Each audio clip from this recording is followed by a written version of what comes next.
Welcome everyone to the PJ's Cast. I'm your host Pierce, alongside of my good pal Dylan.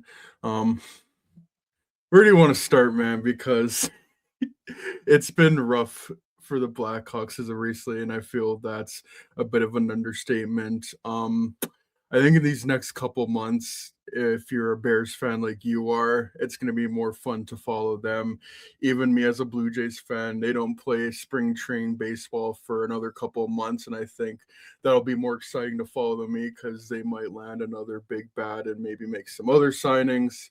And man, even the Chicago White Sox have made a move, but it's been rough for the Blackhawks. I don't even know what to say, followed by us probably going on an hour tirade about the Blackhawks. So do we want to rip the Band-Aid off and talk about them, or do we want to Yeah, let's get it out of the way.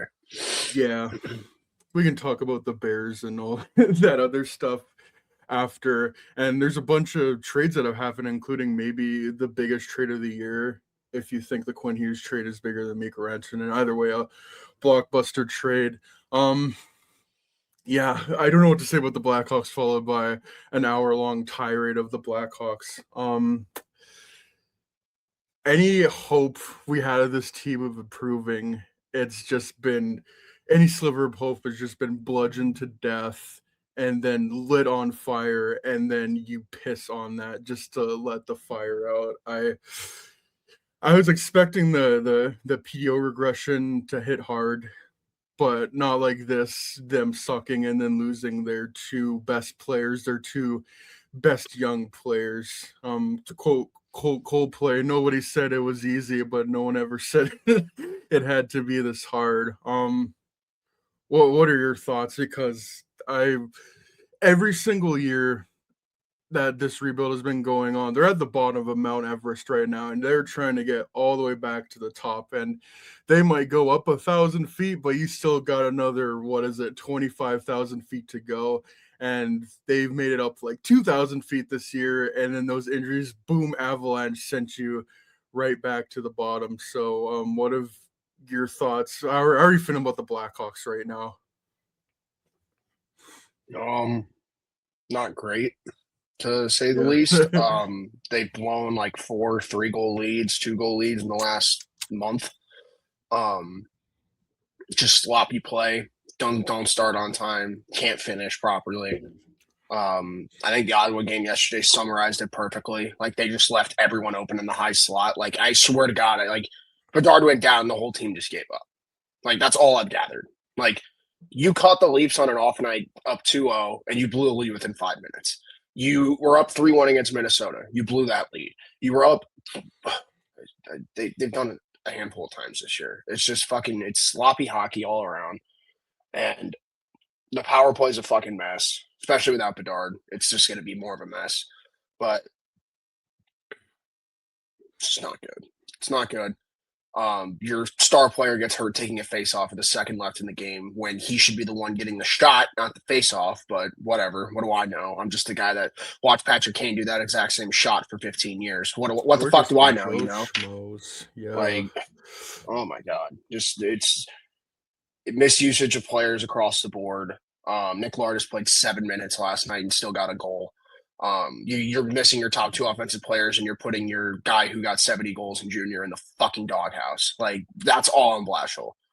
Um, Completely undisciplined hockey team as well. Like that's the ebbs and flows of a young team, but holy shit, they take too many penalties. It's a fucking joke. It's been a joke since the first game of the year, and that's coaching. That's 100% coaching. That's them not getting it in between the ears, and it sucks. It sucks. That's just a reality. And yeah, they're a young team, but it's the veterans making the mistakes. That's what pisses me off. Like I shouldn't have to be sitting here relying on Ryan Green burying pucks.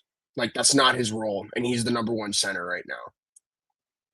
It's a fucking joke. It's a fucking joke. I didn't see how Nazar got hurt yesterday. I know he took a puck to the face, but he's out a month. That sucks. He just got off. He scored for the first time since Halloween on Thursday. That's another thing. Like everyone else gone ice cold outside of Bertuzzi and Bedard. So when Bedard goes down and Bertuzzi's the number one recipient of him, yeah, you just lost all your goal scoring overnight. Congratulations. And they're playing a style of hockey that's not going to allow them to win games. So I think they've won 3 games since like November. Nice. Looks good on you. And Spencer Knight's doing everything he fucking can to win some of these games. Like, it's a fucking joke. It's a fucking joke. Spencer Knight should have like 4 shutouts this year, but this team has shit him away multiple times. It's a joke. It's a joke. And, not even talking about the Bedard injury, he just fucking derailed what could have been the best Blackhawks season we've seen since Dennis Savard. Sucks. There's really no other way to put it. It just fucking sucks. And there's no sign of change anytime soon. It's the number one thing we bitch about all the fucking time. They did not get help for this team. Andre Burakovsky is not fucking help. But whatever, I just remember I got to sit on my hands with Kyle Davidson because, his prospect got half a point a game or some shit. Like, I just don't care anymore. I just don't fucking care. Go make a legitimate move and help your sinking fucking franchise in their centennial year where it is clearly getting derailed. But they're not going to do shit. They're not going to do shit. They're going to think they can get a first for Murphy and then not trade him because they can't get a fucking first for him because he's old and he's not good. It's Groundhog Day. It's fucking Groundhog Day. I think a term I'm going to use a lot, especially relating to the Quinn Hughes thing, is sure things. What is a sure thing in the Blackhawks system right now? Obviously, Connor Bedard. I would put Spencer Knight in the sure things right now, but I look at that Quinn Hughes trade, man. You're telling me if they give him, yeah, it's just dumb. I would have literally given up so much for Quinn Hughes. But that's clearly not where the GM thinks this team is. And I don't think the GM ever is going to get the team to that point if you keep sitting on your fucking hands. Like, we're turning into the Buffalo Sabres before our own very eyes. It fucking sucks. They suck. They suck, and they're okay with sucking because tickets are fucking expensive and they're still selling out. It's a joke. It's a joke. And it's okay because if they do suck next year again, no one's going to the fucking game. They already showed that this year. They aren't fucking showing up unless it's centennial year. So figure it the fuck out. You guys are going to lose a shit ton of money. And that's all these fuckers care about in the front office is making money. And if you guys want to make money, newsflash, asshole, winning makes you a lot of fucking money. Ask the Bears right now. Ask the fucking Golden Knights. Ask the Panthers. Ask the Lightning. Ask the fucking Stars. Ask the fucking Wild. It's a joke. It's a fucking joke. And it's all in the front office. I'm not blaming the fucking mid fourth liners for not performing at a second line level. Like, what do you want me to do? Yell at fucking Sam Lafferty because he's playing in the top 6? Like, get the fuck out of here. This is it's a front office problem. And you can keep sitting on your hands and waiting, but if you're putting all your eggs into the magic bean basket, they're not all going to grow. Like, it's awesome Cancerov's going crazy. It's awesome that Frondel's playing pretty well in Sweden. None of that fucking matters if they can't translate to the NHL. You can't just assume that they're going to. Like, Nick Lourdes is the perfect example right now. Yeah, it's not going to happen overnight. Didn't happen overnight for Nazar. Like, their thought process right now is so flawed. And there's no sign of it changing anytime soon.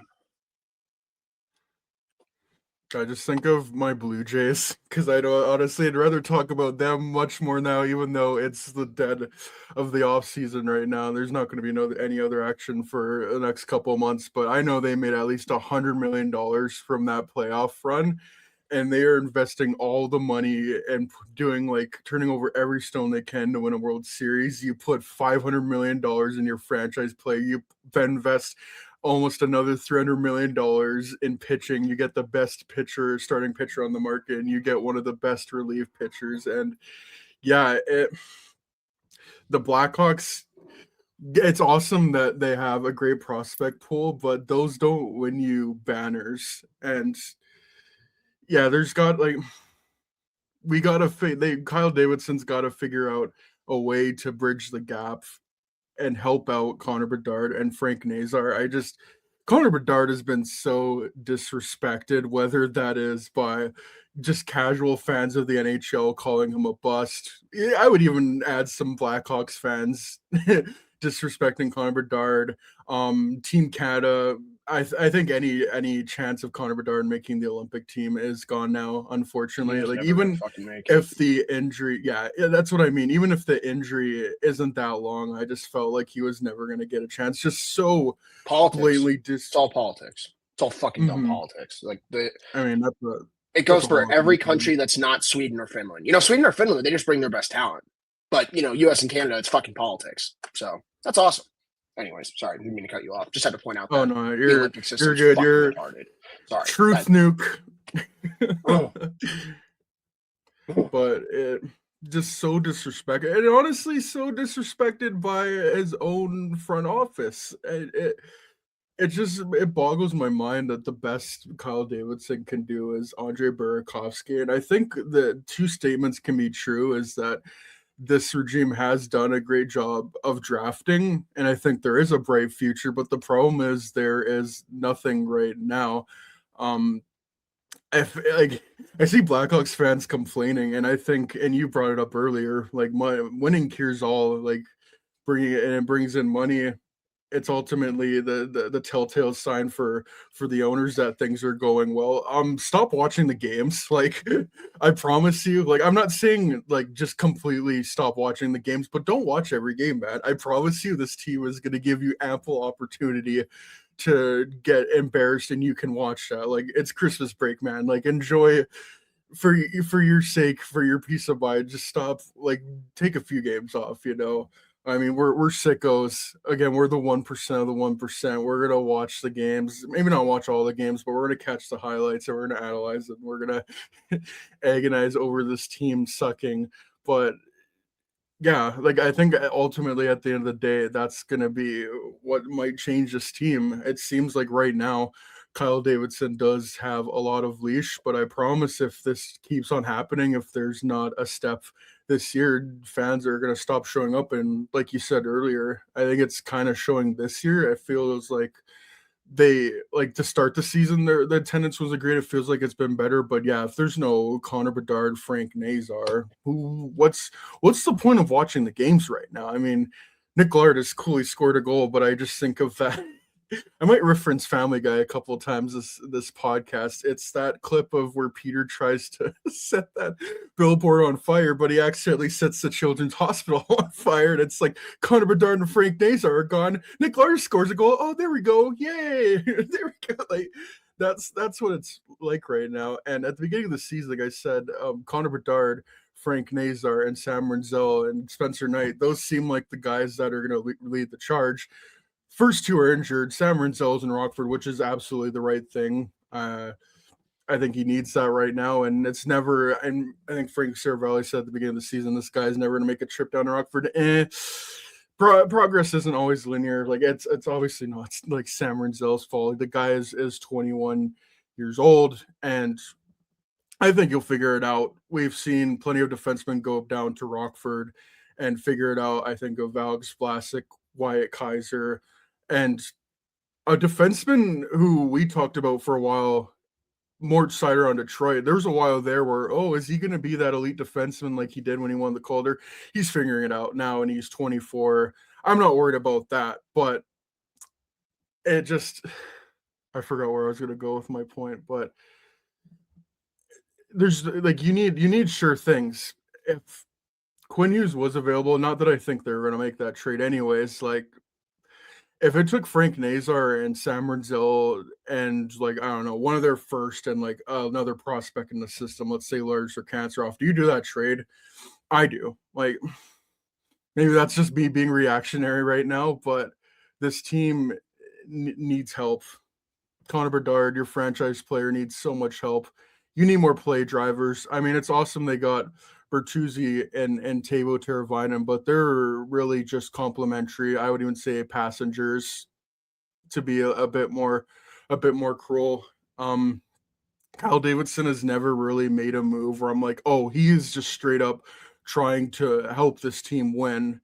Oh, it's either been it's a salary cap dump and we're taking on a sweetener, or we're getting rid of another bad contract to get on a so-so contract like with Joe Valeno and Andre Burakovsky. And I that's the reality of stripping it bare down to the bone when you have nothing there. Like maybe they keep Hagel, maybe they keep DeBrincat and they don't get Connor Bedard, and maybe they get, I don't know, Leo Carlson or Will Smith.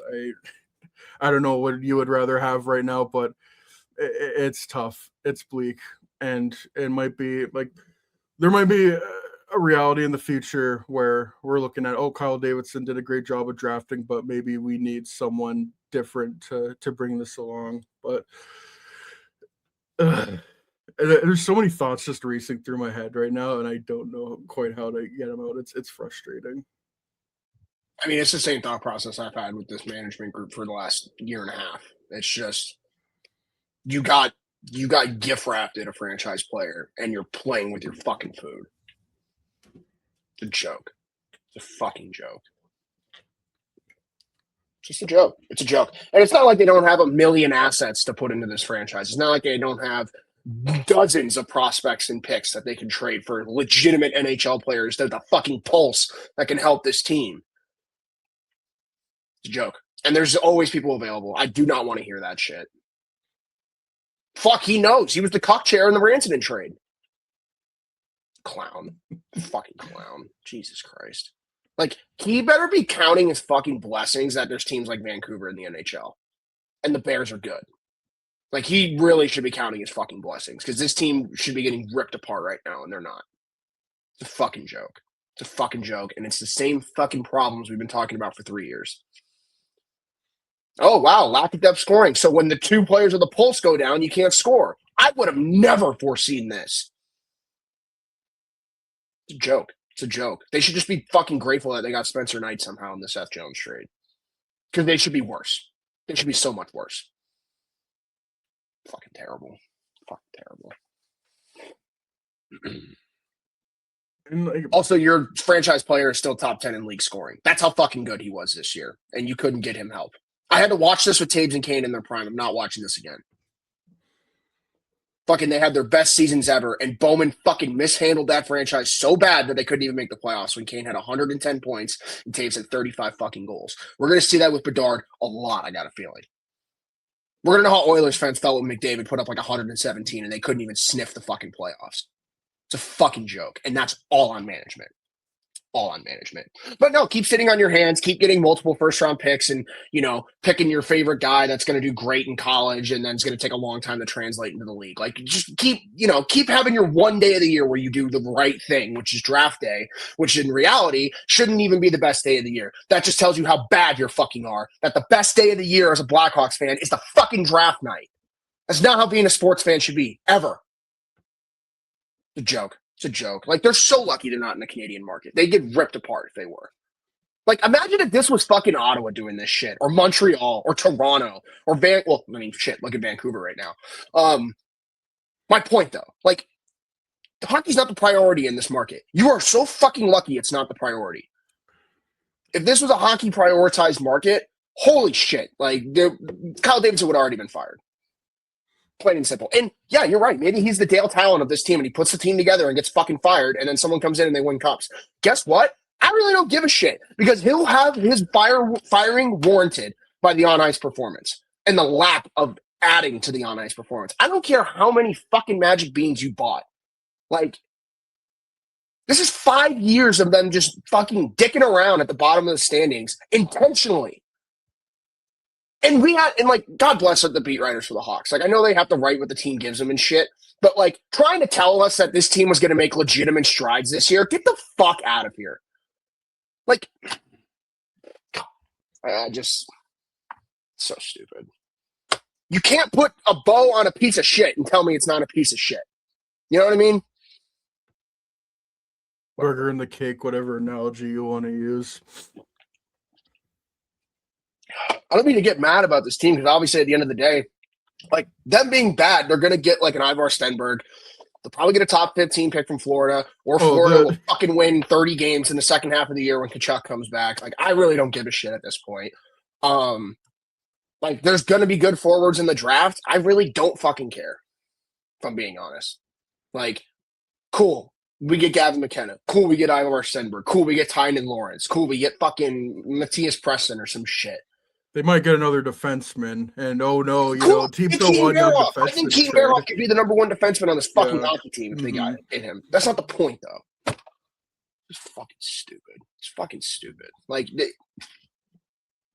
this was supposed to be their Anaheim year, where you don't make the playoffs, but you at least look like a fucking breathing hockey team. and they looked like a breathing hockey team for 15 games.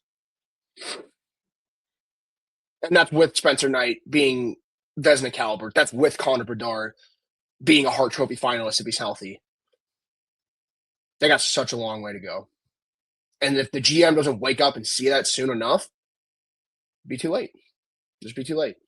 Like, I promise you, there's going to be a Meach Cup available at the draft next year. There's going to be – the Kings are going to blow this shit up this offseason. I can fucking feel it in my bones. One more first-round loss to Edmonton, or even not even making the playoffs, they're blowing that shit up. There's going to be people to get, and you're going to have the assets to get them. If you sit on your fucking hands one more time, I won't take back I'll lose all faith in this guy. Like, if you go through one more offseason where you sit on your fucking hands and watch so many easy moves get made, because guess what? It's the best day of the year for losing teams. These fuckers always love doing dumb shit at the draft. You can take advantage of this shit. But no. We'll take on some fucking bullshit contract like Shea Weber and, hit the cap floor barely instead of actually spending fucking money like a real team. Like, you would think the Hawks have an internal cap. That's how fucking stupid they're run right now. Bullshit. It's bullshit. You're running your team like the fucking Coyotes.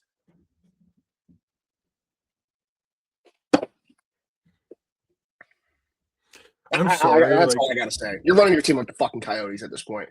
Like, go look at what happened in Buffalo with Eichel. Go look what's happening in Edmonton with McDavid right now. The clock is always fucking ticking with these superstars, and you are fucking wasting your time. And you know what's crazy? You have a better goalie than McDavid. The one thing he never could get, you have.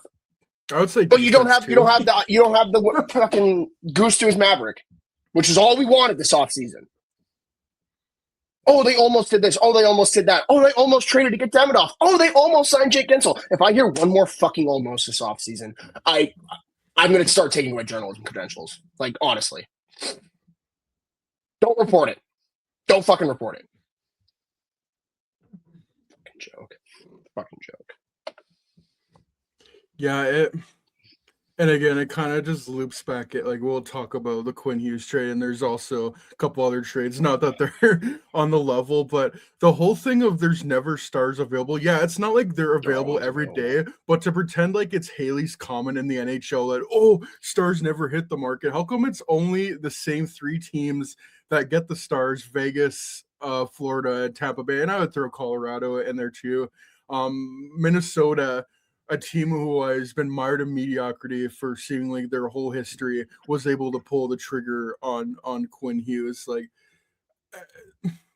yeah, if this keeps up, are you telling me a team like Toronto, if they miss the playoffs but still give their draft pick to the Bruins, are you telling me they're not going to want a first-round pick and might want to blow it up? Are you telling me they might not be able to swing a trade for Matthew Nyes? Like, there's going to be players out there. Matthews.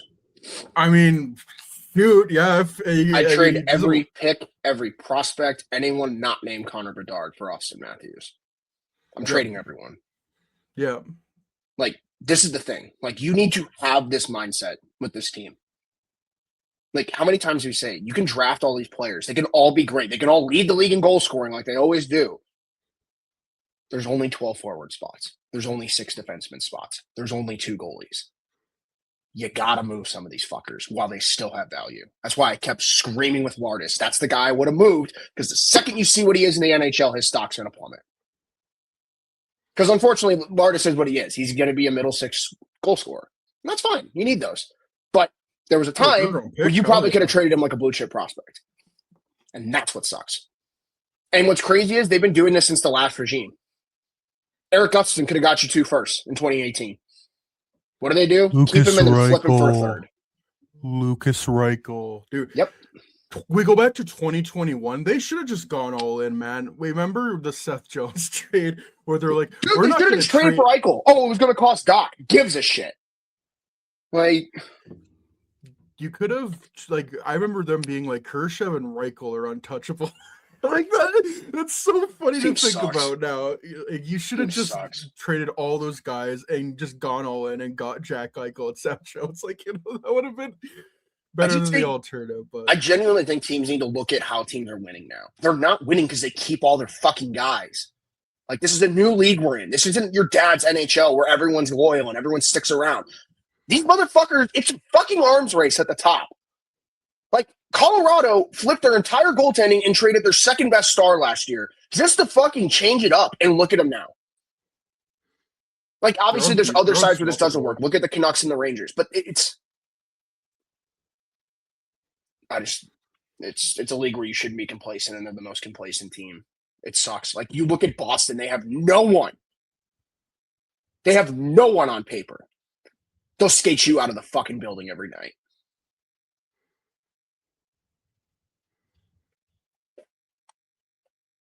It sucks. It does. You were gift wrapped a franchise player. You were rewarded for tanking that 1 year, and we were able to give you that grace for that year because the top of the draft was loaded. Even if they didn't get Connor Bedard, you were going to get Leo Carlsson, who is a superstar right now in his own right. Adam Fantilli's very good, and even if you didn't get those top three, you might have landed one of Will Smith or Matvei Michkov, who are very good players in their own rights as well. But I mean, are we even talking about this if they have Adam Fantilli right now? Like, I feel if we have Adam Fantilli right now, we're just like, okay, fine. Like, this is going to take a while to build up, but you're given basically a cheat code to push this forward. And I'm not saying just completely expend your whole pipeline, but I've been saying from the start, what are the money and the draft picks for? And again, I'm just going to keep going back to the Quinn Hughes trade. Do you trade an Alex Vlasic and a Frank Nazar for Quinn Hughes? I don't know if I straight out do it, but like it makes you think, and I think that's ultimately the sign of a good trade. Is you can't. I don't think with trades you can be like, oh, I would trade those guys and have no problem. Like, oh, I wouldn't do that trade. I think the sign of a good trade is it makes you think because both teams are getting something good out of it. But again, that's the problem, stripping it down to the bone, and you got nothing. You don't have any sure things. You don't have young, controllable assets. And I think even if Kyle Davidson wanted to make a trade, you don't have the young, controllable assets who are NHL caliber players right now. You have a bunch of prospects, or either you have that or you have a bunch of old players. I don't think teams are going to want to trade their whole prospect pipeline or give an elite player for guys like Connor Murphy and insert whatever player that's in their 30s on the Blackhawks, Mikheyev, Dickinson. That's just not going to happen. But also, I don't think teams are going to want to take on Roman Kanzerov and Nick Larson. I keep going back to this trade. JJ Paterka for Josh Doan and Michael Kessering. And at first I was like, that's it. That's all it took. And like Paterka's been good with Utah, but the trade has been better for Buffalo than what I thought it was going to be. Josh Doan seems like a perfectly capable, I think, third line, maybe middle six guy if he reaches his potential. And it seems like Michael Kessering is a good second pairing defenseman. Teams don't want futures and prospects. They want impact players right now. Teams are trying to win, but that could potentially switch by the trade deadline and by the draft. Again, when aforementioned teams are somehow ran worse than what the Blackhawks are, whether it's because of their ownership or just horrible management. Again, I look at the Leafs. If they miss the playoffs and they fire all their guys, and like, do their star players get put on the block? You've been gifted a superstar, Connor Bedard. I would be doing everything I can to land a star player. And honestly, at this point, it's not even a matter of getting him a line mate. You can put whoever with Connor Bedard, and this guy's going to be on pace for 100. But you need more play drivers behind him. You got Frank Nazar. That's awesome. You need more help for him. You need more help on the defense. And as much as I love this defense, and there might be a reality where they're the best 1 through 6 group in the NHL, they don't have a Quinn Hughes. And we had this discussion last year, and I'm glad to be on the wrong end of it. Matthew Schaefer.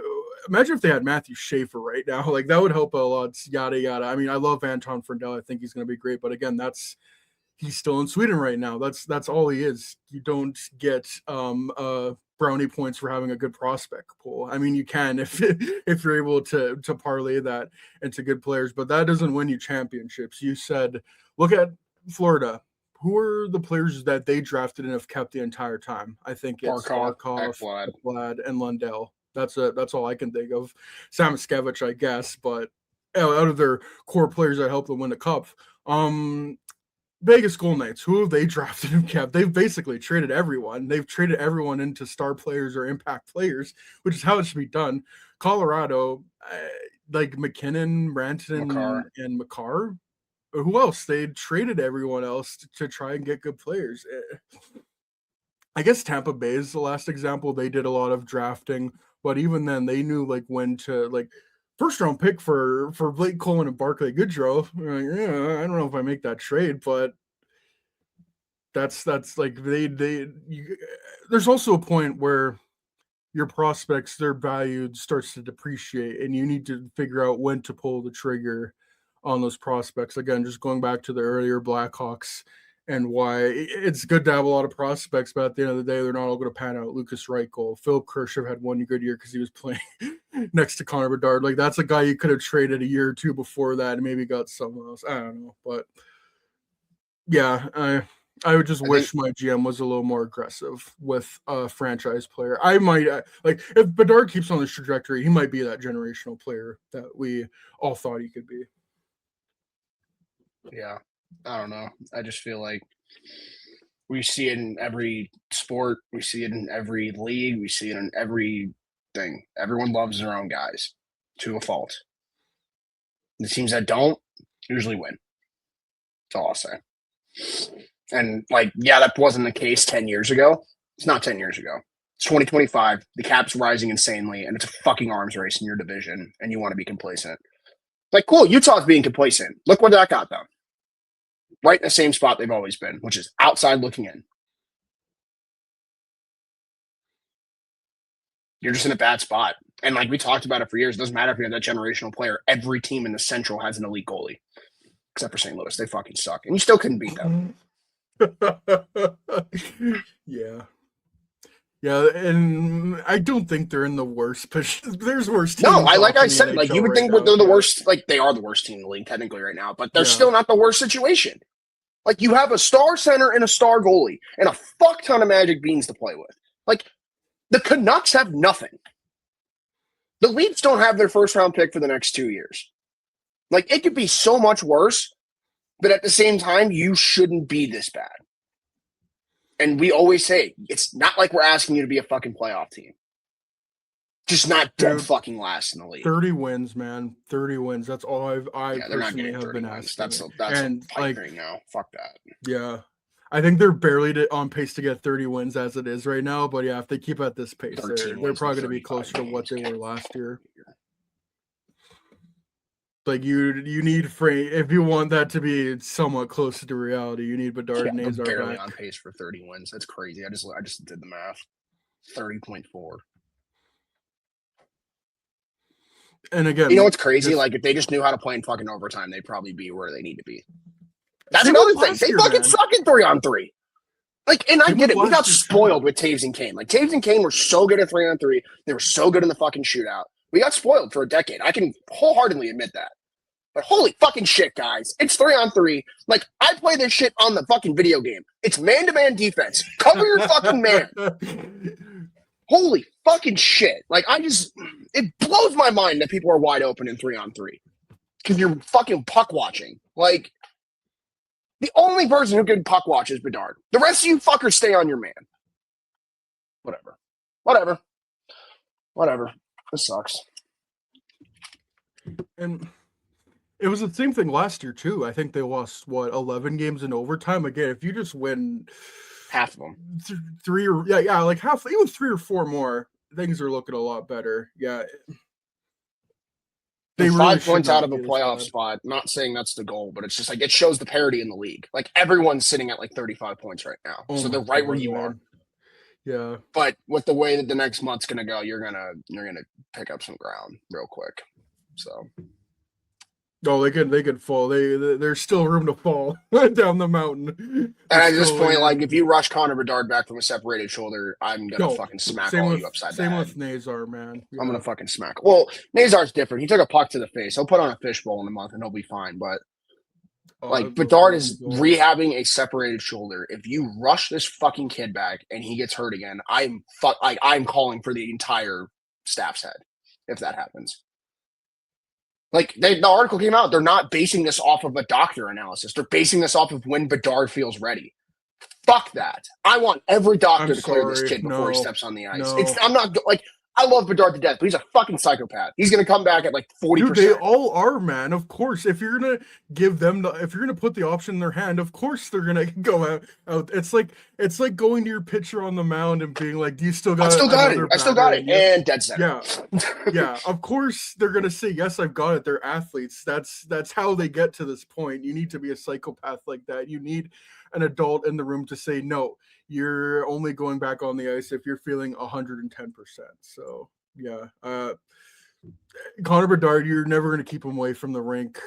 He's going to go out and try to practice if he can. He's going to go on the road trip. He went on the road trip with them, even though he's not playing. And like, this guy has given you everything on the ice, off the ice. Just like that clip of him being like, "Oh no, I'm not signing a van. Like, come to Vancouver," and he's like, "No, no, no." Like, this guy so badly and clearly wants to be the face and embraces being the face of the Chicago Blackhawks. Like, It's almost like this is a really good market and they're squandering it. I don't know. Yeah. No, I love the way he wears the fucking crest on his chest. Fucking awesome. Wish the rest of the team had an ounce of care like he did. But it's whatever. These guys are all getting paid fat and happy because they're overpaid by fucking Davidson anyway. So I probably wouldn't want to try either if I'm making $4 million and I'm a fucking $1.5 million player. I'd be fucking sitting fat and happy every game. Nothing against guys like Dickinson. They have a role, but I don't know. You make $4.5 million. You might want to give a shit every night. Just a thought. Just a thought. Like the fact that this team takes as many nights off as they do is fucking ridiculous. Oh well. yeah, and it's just always going to go back to the management. Whenever I think of building a good defensive structure team across the NHL, you could so easily do that. You can so easily get guys to buy in to play defense. But when we're looking at scoring goals, because at the end of the day, like, to make things super simple, this team cannot score. And anytime they try to open the game up, they just get burned for it, which again is just a sign of not a very good team. But you can't really build schemes to make your team like get offense. Like, you can get guys to buy into defensive structures. Like, you can run 1-3 runs, you can run traps, but there's not really any systems for your team to be like, "Oh, Teuvo Teravainen, we're gonna make this system for Teuvo Teravainen to score 30 goals." Like, that's not gonna happen. You might get Jason Dickinson 20 goals every now and then, Ilya Mikheyev 20 goals, Ryan Donato 30 goals every now and then, but I think the lack of offensive talent is just always going to fall on the general manager. It's always on Not general building a manager. team. I'm not blaming the players for getting put in a situation they shouldn't fucking be in. Mm-hmm. Like, I know I give Burakovsky shit, but he shouldn't be the catalyst of this offense. No. Fuck. No.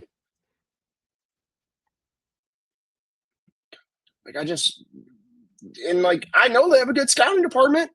Fuck. Your pro scouts suck. Or they just can't do their job. I don't know which one it is. Like, maybe they just aren't allowed to go look at nice NHL players because we just need to, get a bunch of 20-year-olds on the fucking team. Or maybe they're pinching pennies and not hiring the best scouts that there is to offer out there, which is not a good thing either. I would say that's the worst. Fucking jokers. This makes me feel like, oh, God, this is so fucking stupid. This team makes too much money for them to be paid. Like, this is exactly what the Cubs do all the fucking time.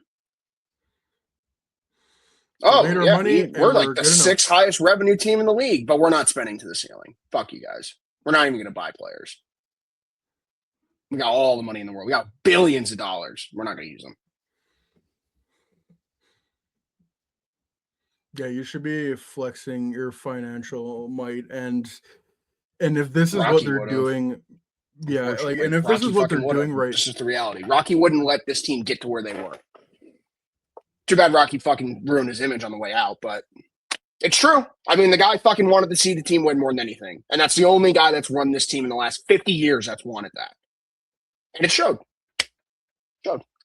And this management group can make me eat my words. I love eating my words when I'm wrong, but I don't think I'm going to. I would like to eat a big steaming plate of it right now. Dude, I ate a big fucking thing of humble pie last night during the Bears game. I was giving DJ more shit, and he fucking turned into prime Antonio Brown at the end of the game. Like, it happens. I love to be wrong in this case, but I'm sorry, you guys are giving me no fucking evidence to think I'm going to be wrong here. Oh, man. Yeah, I would love nothing more to just look like a complete idiot on the show than more than what I am, and like everything magically turns around next year. They get Gavin McKenna or Stenberg, and Frundell comes over, and Kancherov comes over, and everything, bang! It's all good again. But we can't just keep banking on that to happen again. I'm going to keep saying this. We need more sure things. We need more play drivers. We just need more good players on this team right now. They don't have it. And honestly, it just feels like a sign from the hockey gods right now that, like, make your team better. Bedard and Nays are out, and your team just completely crumbles. I mean, they already crumbled without Bedard, and now Nazar is out. What's the point of watching this team in the next couple months? Dude, there is going to be, like, the NFL playoffs are going to be happening. There's going to be the Winter Olympics. Like, why should your priority be the Chicago Blackhawks? Like, it's time to start watching some prospects as well. Like, that was my favorite part about the start of the season, is that I didn't have to think once about the draft class, but yeah, now that they're sucking right now, and there's probably a good chance they're at the bottom of the. I think they are already at the bottom of the barrel. They're at least in the 30s right now. I don't know if they're 32nd, but if you base it off points percentage, like, they could just be in 32nd place. And I think they need another top 5 pick. Like, this is a good class to get a pick, but that just goes back to the whole problem of stripping it down to the bone. The fact that you need another top 5 pick. I don't want to go through this again. I really don't. But such is life. That's life, as Frank Sinatra said. Flying high in May and shut down in June. Connor Bedard, Frank Nazar being heard. Any ounce of this team being competitive. Yeah, it's all right though. I'd love to look at this in 6 months and we have Ivar Stenberg, and we're probably ruining a different tune. But like, even if they get a top 5 pick, that doesn't change my thought process. Like, they need to. Dude, we're freaks, man. We're gonna be excited for the draft regardless, and I'll be happy with whoever they pick. I'm excited to see a bunch of 18-year-old kids get their opportunity to play for an NHL team. But that's like, I don't know. I can only get so excited for the draft now. It's just fucking. It was fun when like that's all we had, but like now we can make a team, and it's just I don't want to be here anymore. With the drafts. Whatever, it's fine. But they're gonna have another top 5 pick. I think my big thing is that they haven't done anything with the other draft picks to try and make this team better. But yeah, just at this point, you're gonna have 3. You're gonna have 2 first-round picks in the top 15, and I'm gonna need. I don't know. When at the rate Florida's going right now, that might not be even a top 20. No, Florida's on a heater. Never mind. Well, you're gonna have 1 pick in the top 5, so have fun. Clowns. Fuck Florida. Oh, I'm 7-2-1 in my last 10. Fuckers. Yeah, I put out, and it speaks to a wider NHL thing of how bad the loser point is. It feels like it's just gone to a point this year. I'm so ready for like this to be finished and be like simulation terminated. Like, let's just end this experiment now of this loser point, because I can't get a read on who was good and who was bad besides like Dallas, Minnesota, and Colorado, and fuck me, they're all our division right now. It really is just an arms race. And I don't know if you have any more notes on the Blackhawks. I feel like we're just spinning our tires in the mud. I feel I'm done talking about this team. The time. Shout out Seth Jones, by the way. I just looked. He's got 20 points in 35 games, so he's doing pretty well in Florida. Good for him. Just like we thought he would. Like, I know. Like he turns into their number 2 defenseman overnight, because I don't think Ekblad's as good as people say he is. So no, Seth's definitely better than Ekblad. Seth just has more warts in his game than Ekblad. Well, I don't know. When Seth fucks up, it's like Jake Gardner. Like, he's just not in the right spot. But I don't know. He doesn't fuck up as much as Ekblad, I feel like. The jaw-dropping moments that make hockey hockey. Experience them all with DraftKings Sportsbook, an official sports betting partner of the NHL. Missouri listeners, listen up. DraftKings Sportsbook is now live in the Show Me state. New customers, this one's for you. Bet just $5, and if your bet wins, you'll get $200 in bonus bets instantly. Download the DraftKings Sportsbook app and use code THPN. That's code THPN to turn $5 into $200 in bonus bets if your bet wins. In partnership with DraftKings, the crown is yours. Gambling problem? Call 1-800-GAMBLER. In New York, call 877-8-HOPE-NY or text HOPE-NY 467-369. In Connecticut, help is available for problem gambling. Call 888-789-7777 or visit ccpg.org. Please play responsibly. On behalf of Boot Hill Casino and Resort, Kansas, pass-through per wager tax may apply in Illinois. 21 plus age and eligibility varies by jurisdiction. Void in Ontario. Restrictions apply. Bet must win to receive bonus bets which expire in 7 days. Minimum odds required. For additional terms and responsible gaming resources, see dkng.co/audio. Limited time offer. Copyright NHL 2025. All rights reserved. Let's talk about a team that, even though they're better than the Blackhawks, there's a team that's probably in a worse position, I would say, than the Blackhawks.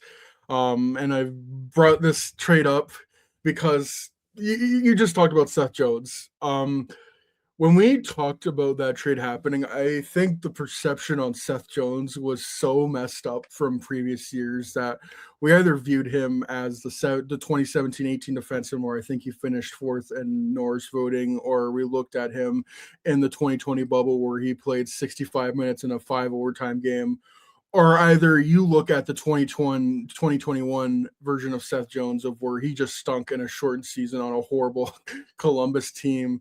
It's either you thought he was a number one Chad minutes eating defenseman, or you viewed him as barely or like an average defenseman. Where, like you said, he's probably a number 2 defenseman, and he certainly didn't get paid like it. But Florida's paying him like a number 2 defenseman right now, and the cap going up, that's going to be better. I don't think people know how good Quinn Hughes is, because there were a lot of teams to be rumored in on Quinn Hughes, and shame on all of them, by the way, that you couldn't get it done. And Bill Guerin was just able to just drop his nuts on the table or whatever and get this move done, where everyone was just sitting there trying to I saw Caps fans.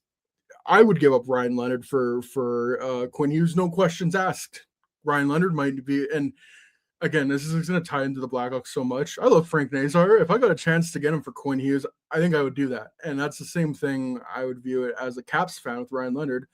I saw something, it was like, I think it was Connor McMichael and like one of their defense. I can't remember what it was. It didn't involve Ryan Leonard. Like, oh, I already don't have to give Ryan Leonard up and I can get Quinn Hughes. And I saw Caps fans being like, I don't know if I want Quinn Hughes. I don't think a lot of people know, especially on the East Coast, just how good Quinn Hughes is. It's Cale Makar and then him. If you can't do any better as a left-handed defenseman than Quinn Hughes right now, and contracts like being extended, like only having one more year after this, be damned. I would trade just about everything to get Quinn Hughes, because this guy is right smack in his prime and has already won a Norris, and I still think there's more for him to give. Yeah, it goes back to what I said earlier. Like, your guys are not better than Quinn Hughes. I don't care how much you love your guys. Like, I watched Capital fans with a straight fucking face say, we have Cole Hudson coming, we're good. That's who it was. Cole Hudson and Connor McMichael. Are you kidding me? You wouldn't trade that for... And Connor McMichael... You don't even know what Cole Hudson's going to be. Yeah. He might not even be half of his brother. Yeah. I don't know. I just think, like, this is what we talk about all the time. Like, people just love their guys way too much. Like, I'm not doing a Jack Eichel trade where I have to move fucking Filipino or whatever the fuck the deal was. No, I'm not moving Dylan Dubé for Jack Eichel. Like, look how well that has aged. Like, I hate this sport. I hate this fucking sport so much. So stupid. Like, these teams are incompetent. Like, you look at a team like Detroit, they're first in the division. They have a bunch of prospects they can trade. Mort Seider, I said this earlier. We're not going to trade for Quinn Hughes. Fucking morons. Dude, Mort Seider is a superstar. Are you telling me? And he's playing with a fucking pylon still. But you could get him Quinn Hughes, and you chose not to. So congratulations, you're a fucking moron. Dude, you don't have to play Quinn Hughes with him. Imagine almost 55 minutes of the game, one of Quinn Hughes or Moritz Seider's out there. This is what you do all the drafting for. Like Steve Yzerman in Detroit has taken his time with the drafting, but that's when you cash in all those players. I'm trading Marco Casper for Quinn Hughes. I am if Nate Danielson was ever an opportunity, I am driving him to the airport myself, and I'm trading whatever. You have yeah, but they need Michael Branson Nygaard's 1 point. So, and they need Emmett Finney on the top line. He's actually at 16 points. I say that, but the Red Wings are actually good now. That's what I mean. That's a chance to go all in with all the drafting you have done. Time to cash in, and you don't. I think that's a big awesome for Minnesota. I hate as a Blackhawks fan that he's in the division. I hope he leaves and goes to free agency and comes to the Blackhawks and fulfill the destiny. But just as an objective hockey fan, it's nice to see a team other than Vegas, Tampa, and Florida make a big move. Yeah. I don't know. Minnesota still doesn't move me. They're so top heavy. I think it's always they're gonna have nights like they did against Edmonton yesterday where they pump 5 because their power play is good and they're top heavy. But there's gonna be nights where the top guys don't score and they're fucked. So, but their goalies are good, so that helps. Yeah, I think at the end of the day, this can't be it for Minnesota. Just go all in because it's always what it's going to come back to, and you're going to have to face one of Colorado or Dallas in the first round. Again, like we said, it's an arm race, but with how the playoff format is, you're going to be facing a team that's better than you in the first round. I look at everywhere on that team. They have probably the best goaltending duo in the NHL. You have Quinn Hughes, Brock Faber, and if David Jiricek can figure out, that's just another young piece you can plug in there. You still have Jonas Berdin, a very formidable defense, and you have incredible wingers on that team. You have Matt Boldy and you have Kirill Kaprizov, but you have 2 guys who aren't even centers playing center. Danil Yurov, even though he's a good young prospect for him, he's not a center. Same with Ryan Hartman. This can't be it. If that's all for Bill Guerin and this team, you already gave $17 million for Kirill Kaprizov. You already traded for Quinn Hughes. You might as well just go all the way. And I can't help but think Bill Guerin, who has traded for Marc-Andre Fleury, played for the Pittsburgh Penguins before. If the Pittsburgh Penguins are in a playoff spot and Minnesota is still keeping this up, who's to say trade for Evgeny Malkin? I don't ever see a world where Crosby's getting moved. I see Malkin more likely. I think Malkin would be a perfect fit in Minnesota, especially if he gets to play alongside of a fellow countryman with Kirill Kaprizov. Yeah, we're going to play a game. Who's the 6th leading scorer on the Wild? Oh, boy. Is it? I was gonna say Frederick Gaudreau, but I think they traded it to He's in Seattle, stinking. Yeah, just like everyone there, but more on that another time. I'm trying to think. So it's probably Kaprizov. It's probably Boldy. Boldy leads the team in scoring. He's got 43. I know. Boldy's awesome. That's not surprising. He might make the Olympic team. He definitely is making the Olympic team. I can't think. He's a lock. I can't think. It's Tarasenko, and he's got 19 points. So, God, I forgot that. I'm just saying, Minnesota's on a heater. It's awesome. Their goaltending's been great. Wallstedt's got a sub 2 goals against, and he's 10-1. He's just a demon. But, dude, if you stop their top line, no one's scoring for this hockey team. It's Tarasenko, Hartman's got 14 and 32, Yurov's got 12 and 29. I don't know. I've seen this tale before with many teams that are top heavy. It never ends well. That's the type of team that Edmonton gets round 1 and fucking boat races because McDavid gets on a heater. Gotta get a center. And that's nothing against Eriksson Ek. He's a hell of a center, but he can't be the only one. Dude, I love Joel Eriksson Ek. Could you imagine him as your second line center and not your first line center? And you can just stick him to any top guy and shut him down because he's that good and he should be in Selke conversation. That should not be your number 1 guy. He's not a Patrice Bergeron, Jonathan Taylor, or even like Ryan O'Reilly in 2019 winning the cup, like level of shutdown center. Like, no, you need more in there. Also, we talk about it all the fucking time, and I will say it again. The last 15 cup winners. Cap era, 20 years. Yeah, cap era, you have to have a 1C to win the cup. You just have to. O'Reilly is the lone case. Where you can Even debate then he won a Selke that year, so it's clearly he was playing at an elite level. Nashville couldn't do it without a center.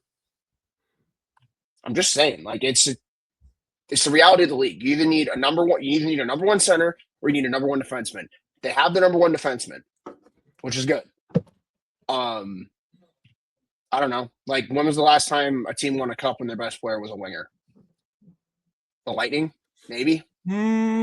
Would you count Kucherov in that case? Yeah, Kucherov, but like Braden Point. I was going to say Kane. I was literally going to say Kane or Ovechkin. Like, it's been a while. Yeah, it's usually the center or the D-man carrying the team. But then, even then, like those Capitals, you had Backstrom and Kuznetsov. Kuznetsov could have had more points. Easily won the Conn Smythe. Yeah. No, but that's just the reality. Like, Kopitar was sick when they won those cups. Obviously, Crosby. Datsuk Zetterberg. McKinnon. Yeah, fucking Eichel. Barkov, both cups. Yeah. Get McDavid in a losing effort. Like, yeah. You need a 1C. You need a 1C. And, like, this is why I'm not trying to look it back to the Hawks, but, like, you got the hardest part. That's the two hardest parts. Dude, that's the point I wanted to hammer in. Like, I look at them, they have, I'm going to say it, I hope, like, Spencer Knight is this good. I think he could be a franchise goalie. They have a top 10 goalie in the league and a top 5 center in the league. Yeah, and your defense, well, maybe you don't have a Cale Makar, Quinn Hughes level defenseman, but it might be more like 2023 Vegas where you just have like 3 first pairings if everyone pans out to be. You have all the hardest parts out of the way. Get a winger. They're always available. But anyways, yeah. But like that's why Minnesota got something that you need to win a cup, which is an elite defenseman. And yeah, a goalie can drag you to a cup, like we've seen it time and time again. But we still have a deep playoff run, like Wallstedt can't score goals for you, and you can't score all your goals on the power play.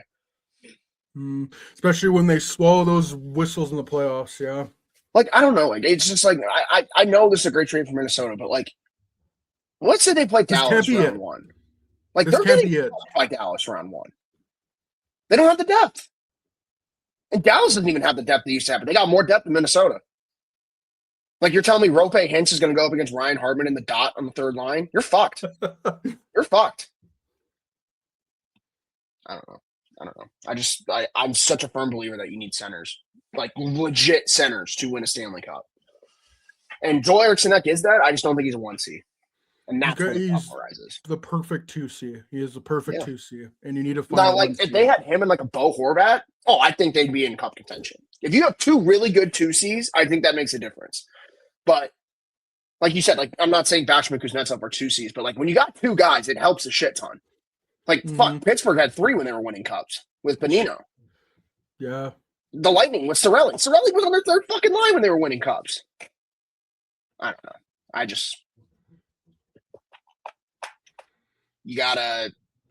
This can't be it for Minnesota. And like they're on a heater. It's awesome. How many times have we seen a team go on a heater in December and it doesn't last till April? You know what I mean? Yeah. You gotta get hot at the right time. Unless you're fucking Colorado. Well, the good news for Minnesota is they're gaining so much ground right now that they could have a colossal collapse and probably still make the playoffs. But I'm not worried about. Yeah, it's a fucking arms race in that division. Like this is not over yet. You just incentivize Colorado and Dallas to go by again. Good. That's what you want to see in the NHL. Listen, Dallas just needs to grow a pair of balls and trade for Rasmus Anderson. Just get it over with. Get it over with. Give them whatever the fuck they need. Kiss and get married Anderson already. With Heiskanen, holy smokes. Yeah, kiss and get married already, or else Vegas is probably going to do it. Dude, this league's so fucking rigged. Like, Anderson should have went to Vegas 3 years ago, and we're just waiting on it. Like, they got the wrong Calgary defenseman. Nothing against Hannafin. Hannafin's been super good for them. I think Vegas is fine. Is okay. Could have had a Finn. No, I had a Finn. Could have had a Finn. Yeah, for me, I just think Minnesota. This can't be it. If this is like your big move, as much as I love Quinn Hughes and I think that is a superstar franchise level defenseman, you might even get him locked up. Screw winning a cup. You're not winning a playoff round if you don't get another good centerman. And this team, and I get we're down on the Blackhawks, but the Chicago Blackhawks have won a playoff round more recently than the Minnesota Wild still have. So like I've said, mired in mediocrity. You got Kirill Kaprizov locked up. Matt Boldy has one of the best sweetheart contracts in the NHL. I don't think that gets talked about enough. You if you don't win, like if you can't even get a single playoff round win and Quinn Hughes walks to free agency, it's not looking as good. Even though like I still make that trade many times over, despite all they gave up. I don't know how much you want to go more from the Minnesota end of things, and it seems like it's benefited both teams so far because Minnesota. I think both teams are 4-0 since the trade has been made. Yeah. We want to switch to Vancouver because like this, just a tire fire. Like we talk about bad front offices, like I think it's just ownership. But no, it is ownership, and it's Alvin and it's fucking Rutherford. They're all a bunch of clowns. They run a boys' club. Everyone got their feelings hurt. And now the team had to get blown up because of it. That's literally what happened. Miller got traded. Hughes got traded, all because people were arguing like little school children at a professional sports team where you make millions of fucking dollars, and you were a goal away from fucking going to this conference final 2 years ago. Like, I guess it just shows how finite sports are at times, but like, holy shit, guys. Like, this is a Vancouver problem. You have traded away your captain twice in a 5-year span now. That's fucking tough look. That's a tough look. And your player that you should have traded last offseason now is a full no move for 8 years. Nice. Looks good. Looks good on you. But hey, at least you got Lucas Reichel and flipped him for. Oh wait, yeah, you waived him. That's right. Because you thought he was a center after all of us screamed at you that he wasn't a center. But oh no, we're just dumb Blackhawk fans. We don't know what the fuck we're talking about. He's so fast. Look at him. Cool, man. Cool. Hope he's doing great in fucking Abbotsford right now. Like with Jeremy Colton, if he's still there, I don't know. Oh no, he's in New Jersey, I think, because it's Colton. Holy shit. Nightmare. Yeah, and they're gonna probably get like a second for Kiefer Sherwood with mismanagement of assets, and bro, they might get a first. I mean, no, they won't because they're dumb. They won't get a. They should, but they won't. I mean, like, I'm gonna say that's the type of player that could get you first if you had good management. Is what I was trying to say. This is what's stupid. Like, they just extended all these guys. Like, you could have traded Connor Garland and gotten a fucking haul, but no, he signed for 6 more years now. No, they don't want to do that. Like. Ownership doesn't want to do Brock that. Besser better be so happy he's got $50 million because he could have went to Edmonton. What a fucking idiot! Like your agent sucks. Your agent fucking sucks. It's got to be the agent, and because that front office so blatantly disrespected him last year at the trade deadline when they said, "Oh, he didn't really get anything for Brock Besser," and he still turned back to him. Obviously, money talks, but man, if this keeps getting worse and worse. I think we could see a Brock Besser trade. Like if somehow, but like the ownership is not going to let it happen. But like if there is ever reality, that's a guy that could be on the move. But yeah, what am I talking about? That's not. Dude, I take like half of the guys in Vancouver. They suck. They have $1 million cap. How is that possible? What the fuck? Who is like? Why is it every time I look at Vancouver's Puckpedia, there's just like 8 guys making $5 million that I didn't know make $5 million? What the? Yeah, Vander Kane trade worked out real well. Nice. Kane, and they gave they are investing almost $10 million into their goaltending. Dude, no fucking way. Besser's got a full no move till 2029. Pettersson's got a full no move forever, and then DeBrusk you can't move for another 2 years. Oh, and then next year Connor Garland has a no move that kicks in. So you need to move Garland now if you don't want to keep him at $6 million for the next 7 years. Like, this is terrible. Keedle on IR. What else is new? shit found in toilet, fork found in kitchen. Which sucks so much. I feel so bad for him, but unfortunately, like at this point, that's You just are what what you you are. are. It's like Doc. You Yeah. are what you are. Mm-hmm. And then you look at the back end, like their back end fucking sucks now. Like they got Boyum and Willander, and like the other Pedersen's not bad, but like, dude, you're still It's playing not Hronek. bad. It's Dude, not horrible. Yeah. they have 7 people locked up till 2032.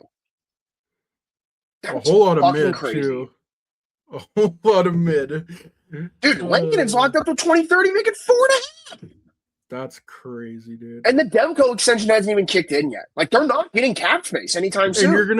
And you're gonna be paying a guy $8.5 million who cannot play to play like maybe Thatcher, 20 games. Has Thatcher Demko ever played more than 50 games in a season? I don't think so. I think one time, and it was when they made the conference final. Oh, okay, never mind. Twice, but like, okay, 64 he played and 64 a couple years ago, but 51 and 23-24. But like the last 2 years, he hasn't even played enough games to match his 23-24 level. Like he might hit it by the end of the year if he stays healthy, but his playoff stats are hilarious, though. He averages like a 930 in the playoffs. What a demon! Holy shit! Because I remember in the bubble against Vegas, he came in and he almost beat him. Yeah, single-handedly beat him. Yeah, that was when everyone was like, "Oh shit, Vancouver might be building something." No, they just hit lightning in a bottle. They're such a what if. Like I think they're the Maple Leafs with extra steps. Like they really fumbled. Like I've said this, if Thatcher Demko could have been, he might still be that franchise goal if he can just stay healthy the rest of the year. Franchise defenseman Quinn Hughes, Elias Pettersson is a guy who's got 100 points before. JT Miller has hit 100 points before. You have Bo Horvat, a guy who might make the Olympic team. And I think of that 2020 team, you had Brock Besser as well. You had Tyler Toffoli. Like they had a team, like they could have gone to the conference final. Like they had so many good pieces, and they've just fumbled it. They traded away the wrong guy at the 2023 trade deadline. They should have kept Bo Horvat, not JT Miller, or like best case scenario, you all just figure it out and they play on the team. And like they have Bo Horvat in 2024 against the Oilers. They probably win. I mean, they might win anyways if Brock Besser was healthy. But yeah, it's just crazy. Like the opportunity they could have had to build a consistent winning team, and they just squandered it because of there's no adults in the room there. It seems like the ownership sucks. It does, and really, like when you bring in a GM, it doesn't matter if the ownership sucks, but there's no like adult in the room for the dressing room either. Same with the coaching. Like this is the same team that trotted out Bruce Boudreau for like a month when it was basically like set in stone he was going to get fired, and he still went out there and coached that team, and the teams like gave him a standing ovation. Rick Tocchet said, "No, I'm piecing out. I don't want to coach in Vancouver anymore." Yeah. Blatant red flag when your coach has offered an extension. He says, "No, I'm good. Mm-hmm. I don't want to be here." And now he's in Philly, and Philly's in a playoff spot at Christmas. So, but keep butting heads with Matvei Michkov, please, so you can be a Blackhawk, anyways. Please keep butting heads with Michkov. Like, yeah, he sucks, guys. He sucks. He can't skate. He's terrible. Oh, you'll love Louis Crevier, though. You'll fucking love Sam Rinzel. Holy shit. It's another thing. Like, I don't know. Like, if Mishkov's available, you do what the necessary means to get that shit done. Yep. But no, they'll go trade for, Freddie Gaudreau's contract when Seattle doesn't want it. So he got 63 points last year. He had 26 goals. And he's having a down year, and he has 19 points in 34 games. Oh, no! Please let him be available. Please trade him during a sophomore slump. I fucking beg you. Oh, my God. Be dumb. That's all I ask. Just be dumb. But, yeah, it feels like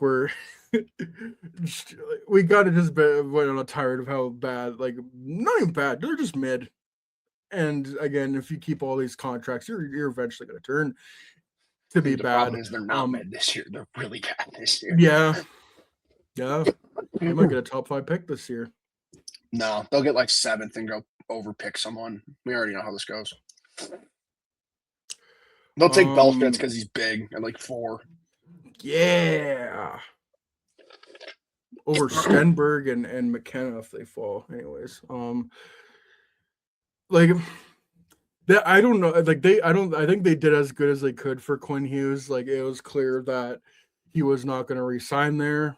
So I guess you made the best of a worse situation. But yeah, I'm going to keep going back to how much you fumbled what could have been a winning core that could have gone on multiple deep playoff runs. I don't know win a cup, but could have been what they had like 15 years ago with the Sedin twins and all those guys. Yeah. But they're not. Yeah. And I love Marco Rossi. Yeah.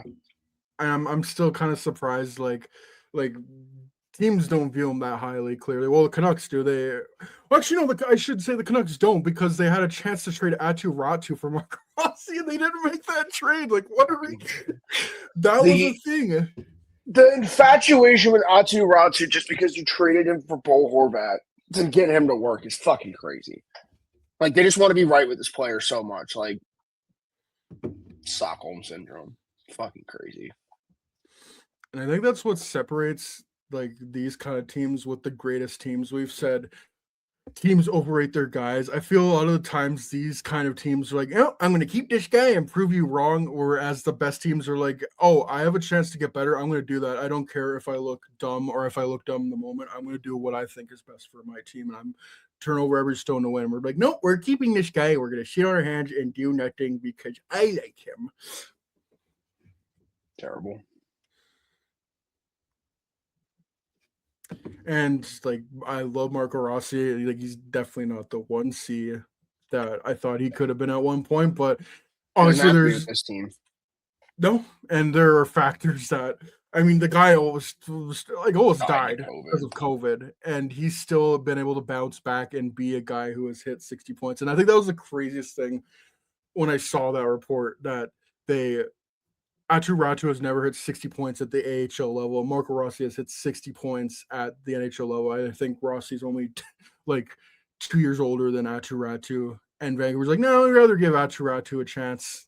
I mean, they got Marco Rossi anyways, but I found that funny. Marco Rossi, yeah, all he has to be is a TC on Vancouver, and that's perfectly fine for him. Like if they keep Pettersson and Marco Rossi is perfectly fine as your 1-2 punch at center. Zeev Boyum, who that was a guy who could have been a dark horse for the Calder. He still might be. I don't think he's going to win it, but he might get some votes. That's a guy who's, I think, half a point per game and got a goal and assist in his first game. So, like, he's doing his part, and he might be a top pairing guy. The thing is, he's just not going to be Quinn Hughes, but you're never going to win the Quinn Hughes trade because the only defenseman that's better than Quinn Hughes is Cale Makar. Quinn Hughes is the best left-handed defenseman in the NHL. Yeah, Z Boyum, 16 points in 35 games as a rookie defenseman. Oh wait, that's his career.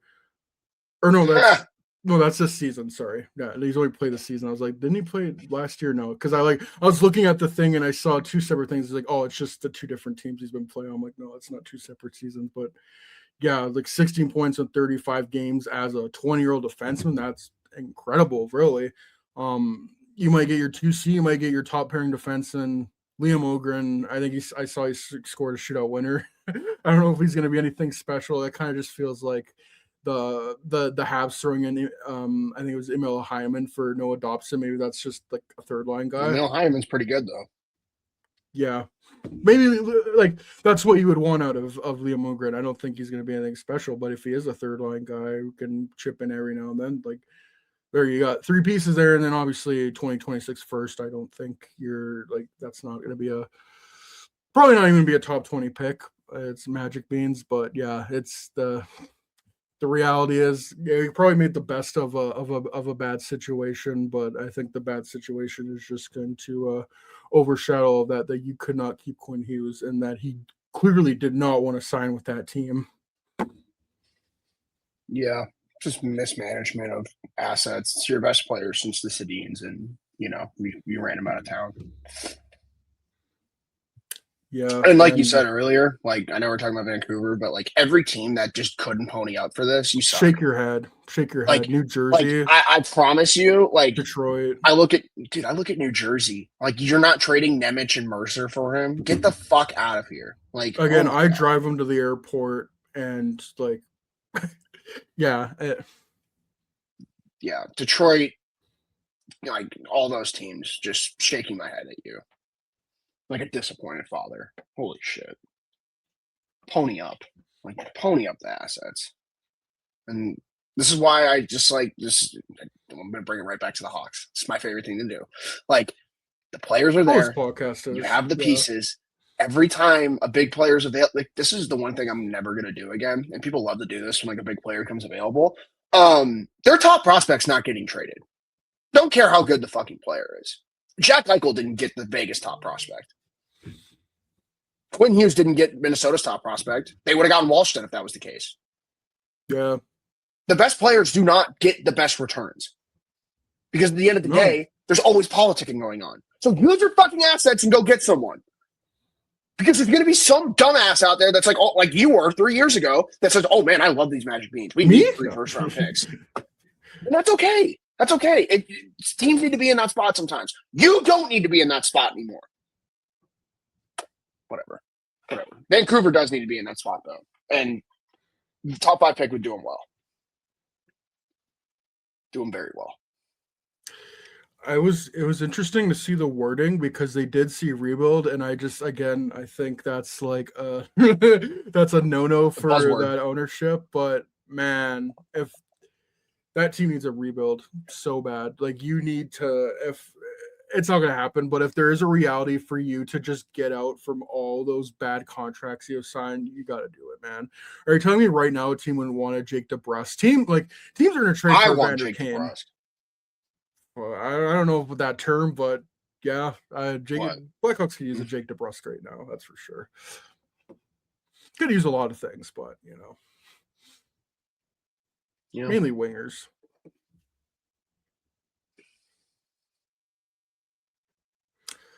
Do you have any more thoughts on the trade for Quinn Hughes?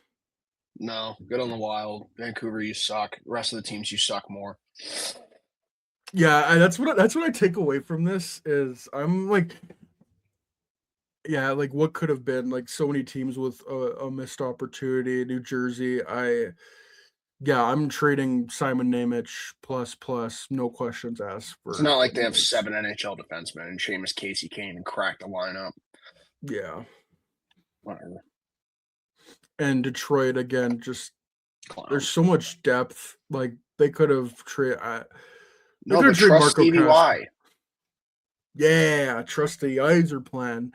Or if you're Bill Clinton, the Yzer plan. Have you ever seen that clip where it was a long time ago, like when the Wings went to the White House and Bill Clinton's just like listing all the names, like Steve Yzerman. That's funny. Anyways. Yzerman. Let's go on to another trade that was made involving a Western Canadian team. I'm going to reference Family Guy again because I saw this as a TikTok. Lois, you always wanted a diamond engagement ring. Oh my God, that's right. I bought a horse. That's right. I bought a horse. That's Stan Bowman with Tristan Jarry. You know how you always wanted a league goalie? Oh my God. That's right. I got Tristan Jarry. Peanut. And he's hurt. He's on IR already. Yeah. Pina, the horse is here. The goalie's injured. Stan Bowman's shitting his pants right now because his fucking boogeyman's back in the league. So yeah, that's right. Fucking stupid. But yeah. So they find am I crazy to just say this trade for Binnington at that point? Like, at least Binnington's been there. Yeah. He's got the big game. He's got the big game gene. Like, as much as I hate the fucking guy, he does. Oh, I despise him. I can't say Tristan Jarry does. He might win. I'd say Skinner's got it more than him. Yeah. Dude, Jordan Bennington's gonna win Canada a gold medal like out of spite. No, it's Logan Like, Thompson out of because Hayden Canadian Hill's not spite. ass, or Hayden Hill's ass, so they can't put him on Team Canada, so they can't bicker. Because remember, all the Olympics are for Canada and USA is fucking politics and bickering and high school fucking lunch table gossip bullshit. Oh, I can't be with this guy because he hurt my feelings because he took my job in fucking Vegas. Like, you guys are all babies. You guys are all fucking babies. Holy shit. Like, for a league that talks up how fucking tough they are, most mentally fragile bunch of people I've ever seen in my life. Yeah. Whatever. Yeah, but enough about the Oilers. So, Who's like, run by what's a Stan guy- Bowman done the last 2 years? Let's take a look at this. He's done the most Stan Bowman array of trades. Traded for Trent Frederick, immediately signed him to an 8-year deal with a full no move. Guy's got like 2 points. Most Stan Bowman move ever. He'll flip him for Anthony Duclair soon enough. No, What else we got? Jake Wallman, that was a good trade. He gets one. He gets one. He gets one good trade. Jake Wallman. That's it. That's a great trade, I would say. Yeah, that's really it. And then you got this, and then and then you couldn't sign the best player in the world for more than 2 years, and you gave Bouchard $10 million. Nice. You still fucking suck at your job. Oh, you also gave a 36-year-old who hasn't played a full season a 3-year extension. Oh no! And I think Ekholm's great, but Ekholm. I was because I don't think he's 36, but he's old. Like, yeah, he's not young. I'm not giving people over 33 a 3-year extension. Sorry. No. He's what is he? I just want to see how old he is. Fuck. I think he's 34. 35. Yeah. And he signed until he's 38. I don't know, man. Like, I just don't think GMing is this fucking hard. And then I look at half of these GMs and they're just running with their pants. Like, their pants are on fire half the time, you would think. Holy shit. But remember, I thought Stan Bowman said the goalie wasn't the problem. Out there defending Stuart Skinner last year. Clearly he was the problem. So Stan Bowman to make a movie should have made 2 years late and still fuck it up. God, so Stan Bowman. Never change, you bald idiot. Holy shit. Like, I got such a visceral hatred for this guy for how he ruined the Hawks over a fucking power struggle. And now you're going to ruin McDavid. Like, holy shit, Edmonton's front office is a shit show too. Like, who thought that was the answer? Like, oh my God. Like, the guys who don't get enough credit are guys like, what's his name? Gordon in Montreal. Like, at least he's making all the right moves because he sees the trajectory and he's making smart moves with his assets. Like, yeah, I'm not the biggest Noah Dobson fan, but that was the right move at the time. Takes pressure off the whole top four, and they didn't need those picks that year. And the no trade, we'll get into it later. I thought that was a very good trade too. They need a depth center because Doc dies all the time. Not saying Deneau can score, but definitely can play defense. Speaking of Stan Bowman, Kirby Doc, yeah. and Deneau.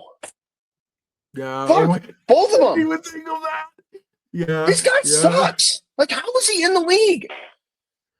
Oh man. Like, I fucking, and I think the reason I get so irate about it is because, like, the clock's ticking with McDavid. Like, I need to see this guy win. We're getting to the Ovechkin point where it's getting ridiculous that he's not winning. The clock has been ticking. At this point, you're trying to defuse the bomb. Literally. The bomb's got 30 seconds left, and you're still trying to figure out. You're over here colorblind trying to figure out what wires to cut. Like, dude, you're in Call of Duty Search and Destroy right now, and you're trying to defuse the bomb, and you're, like, spinning in circles. Yeah, and also, like, he lucked in the Jack Rosselbeck. I'm not giving him credit for that one. Jack Rosselbeck's agent just fucking sucks. Any team could have made that. Like, exactly. You're just I'm not giving him credit for that. You're lucky his agent sucked and told him not to take him all to your contract. Also, have not heard shit about Mangiapane this year. Nice signing. Well, but he's fast. Gives a fuck. Like, most Stan Bowman signing ever. Let's go get some speedy, overrated fucking player and put him on the really good player's wing, and maybe that'll fix him. Like, he just saw Ryan Garbett reincarnated and said, let me go fucking put that with him. Holy shit. Ryan That's more with Gardner's Trent crazy, Frederick. But bro. like this is more like Anthony Duclair with Now Matthew you need to Bunny. find your Yuri Sekash. No, it's Tomashek or whatever. They already have them. Or the other Yeah. fucking don't they have another Hudson on the team? Quinn Hudson? It's Yeah, it. Quinn. He scored That's too his against Yuri Boston, I Sekac. think. Yeah, that's actually hilarious. But No, it's your Alex Fortin. It's always about the Blackhawks, bro. We can't escape. can't escape this fucking shut ass team. Holy shit. My Chungus life, bro. Fuck my Chungus hockey team, bro. That should be the name of the podcast. Fuck my Chungus team. I don't think I can put literally that it's us looking at the Central Division, and it's like I look at my wife inside. That's I'm looking at the fucking odds every time the arm race occurs in the Central. And then St. Louis is like, hey, we're kind of here too. I don't give a fuck about you. And Go away. Nashville, yeah. Well, Nashville was going to be there regardless. I think they're like, oh man, wait, time out. Ottawa's forfeiting their pick this year. What the fuck? Wait, what? What?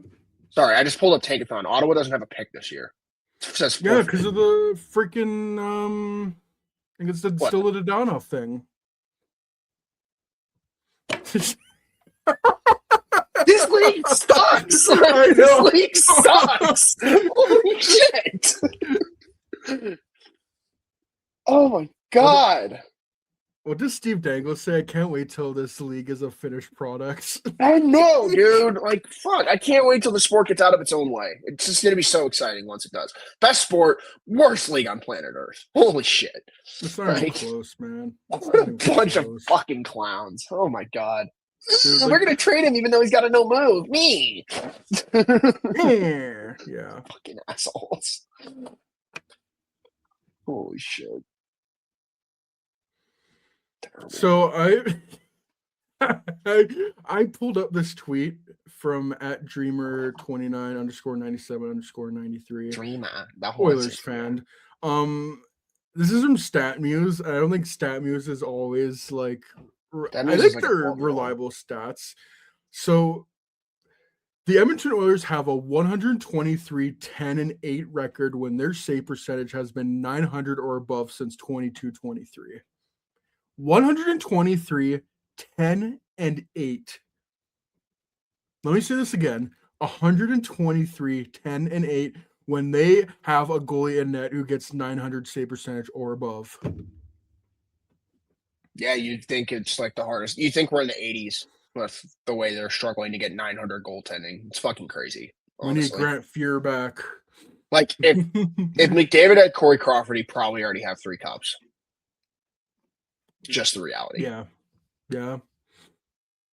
It's not rocket science. Holy shit.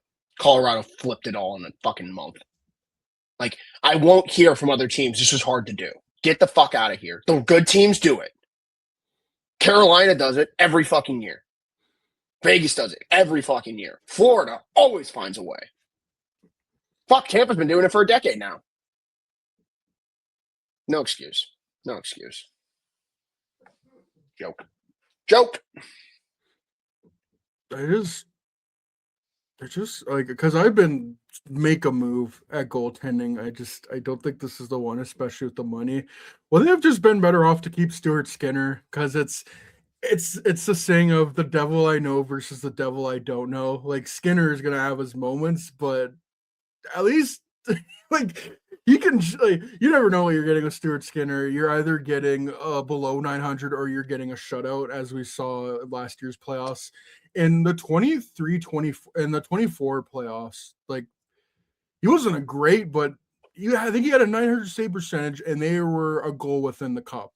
Like I think all his team needs is a 905 save percentage, and not only do you have a cup, you probably have multiple cups.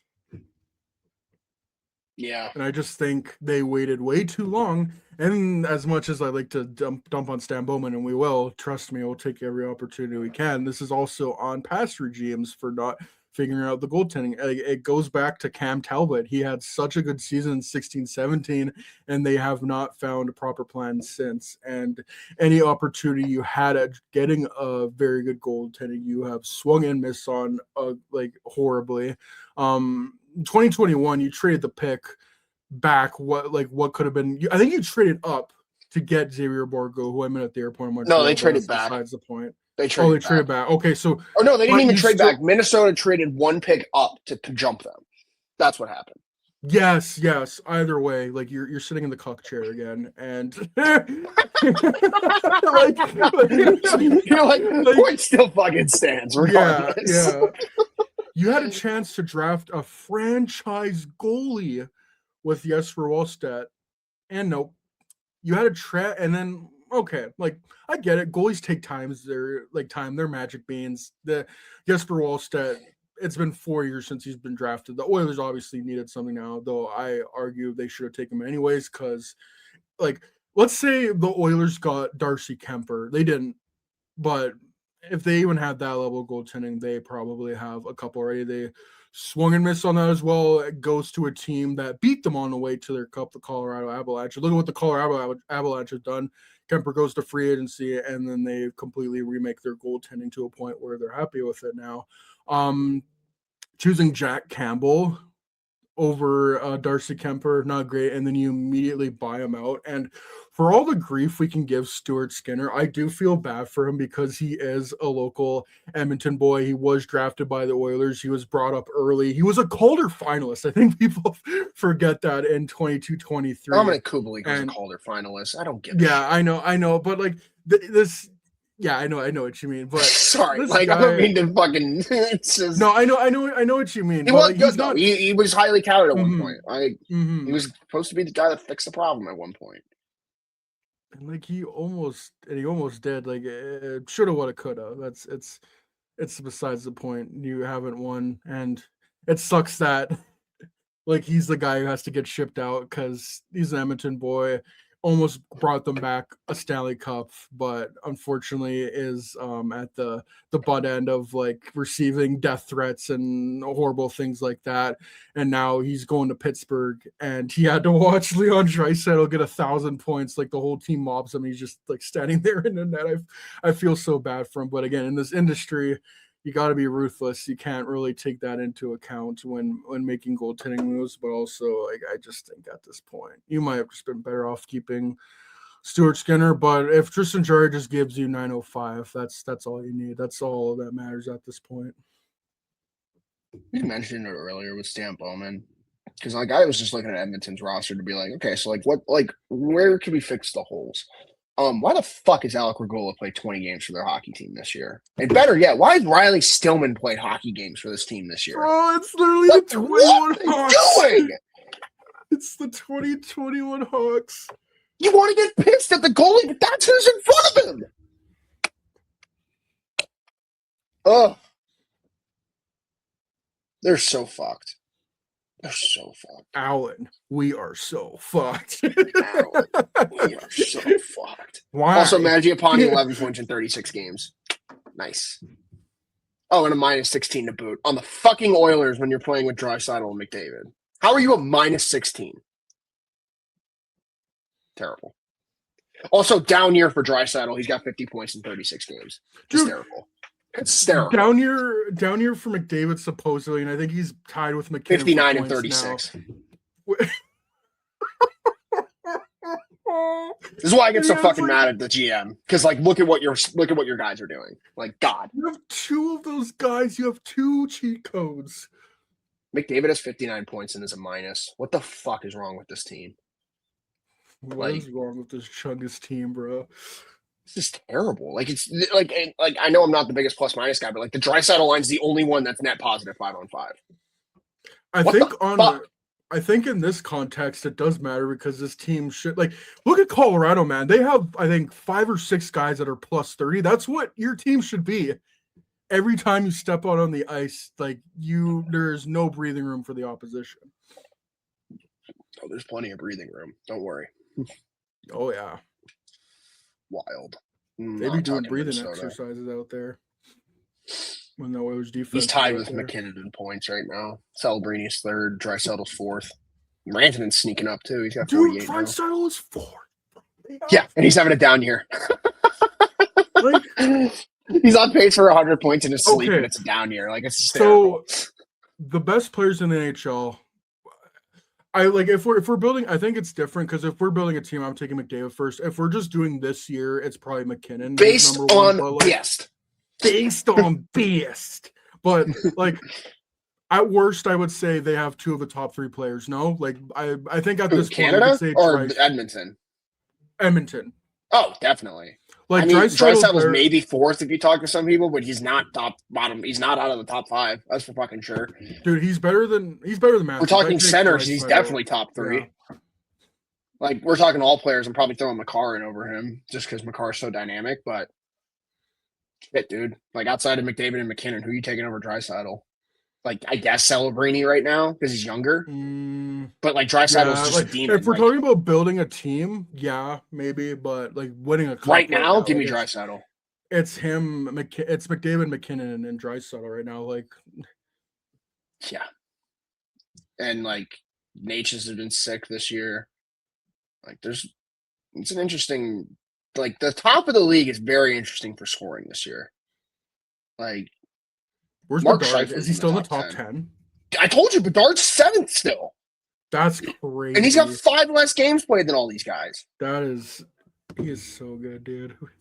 I know. It's fucking stupid. Like he was lapping Celebrini before he got hurt. Now Celebrini is just getting like 3 assists a game because he's a demon. So literally most points by Christmas under 20 since Crosby. The only guys to get over 50 points.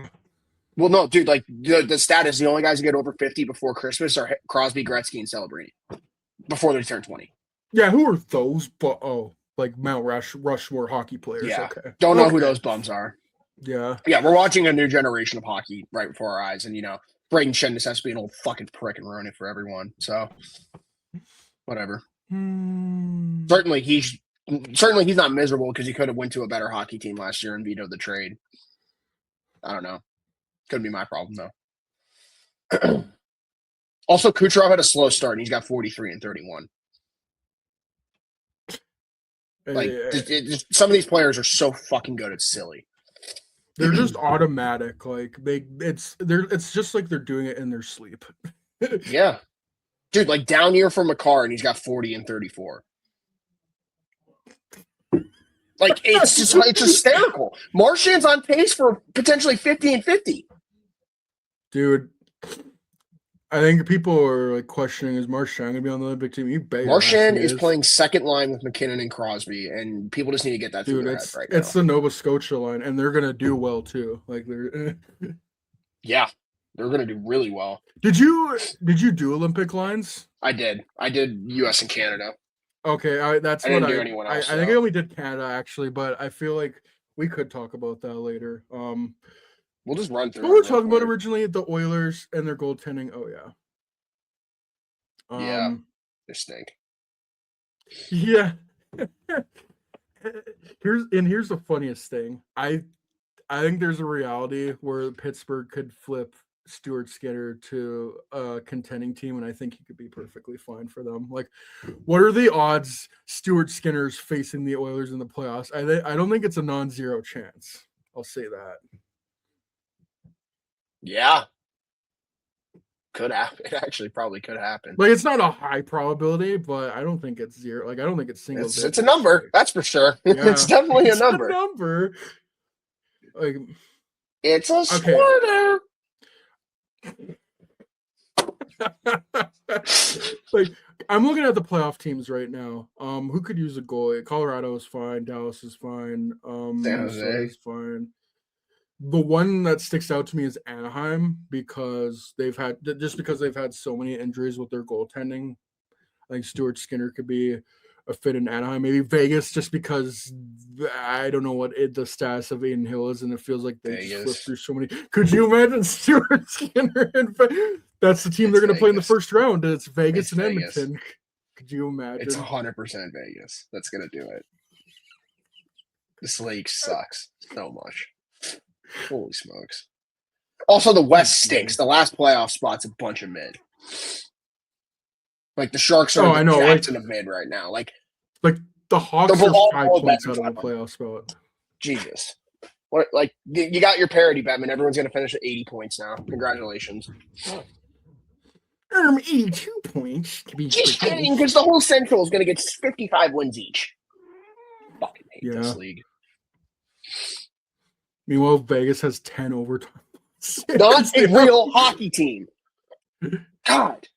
Also, Marner's got to love it because he has 3 goals this year and no one's talking about it. It's hysterical. Yeah. They're talking about how Austin Matthews is a bum and they need to trade him to the Blackhawks. You're lucky the Leafs suck, because if the Leafs were doing well, it'd be like, oh, is Marner the problem in Toronto?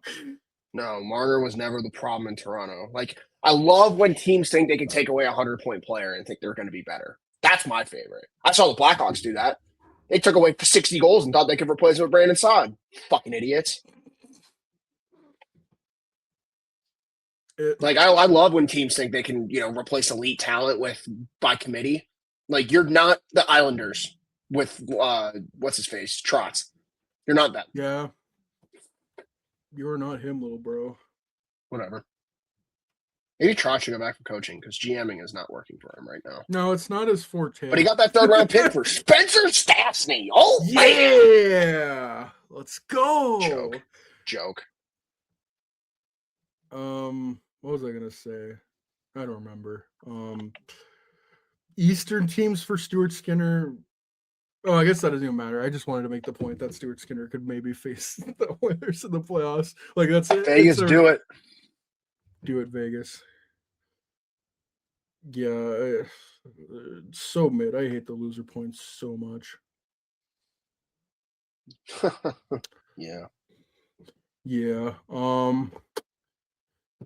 Is there any really more thoughts on it? Because, Tristan Jarry, maybe he is the answer. We won't really know for a while because he's injured. Most Edmonton thing ever. And now Kelvin Pickard's up, and now you're giving Connor Ingram a chance. And then, great trade for Pittsburgh, get a future second. Probably will be able to flip Kulak. Skinner and Kulak. Kulak might get you more. Kulak will get you a second. Which is good. That's what you need. And then Spencer Stastny, I think that's just more cap thing, I think. Better than Riley Stillman.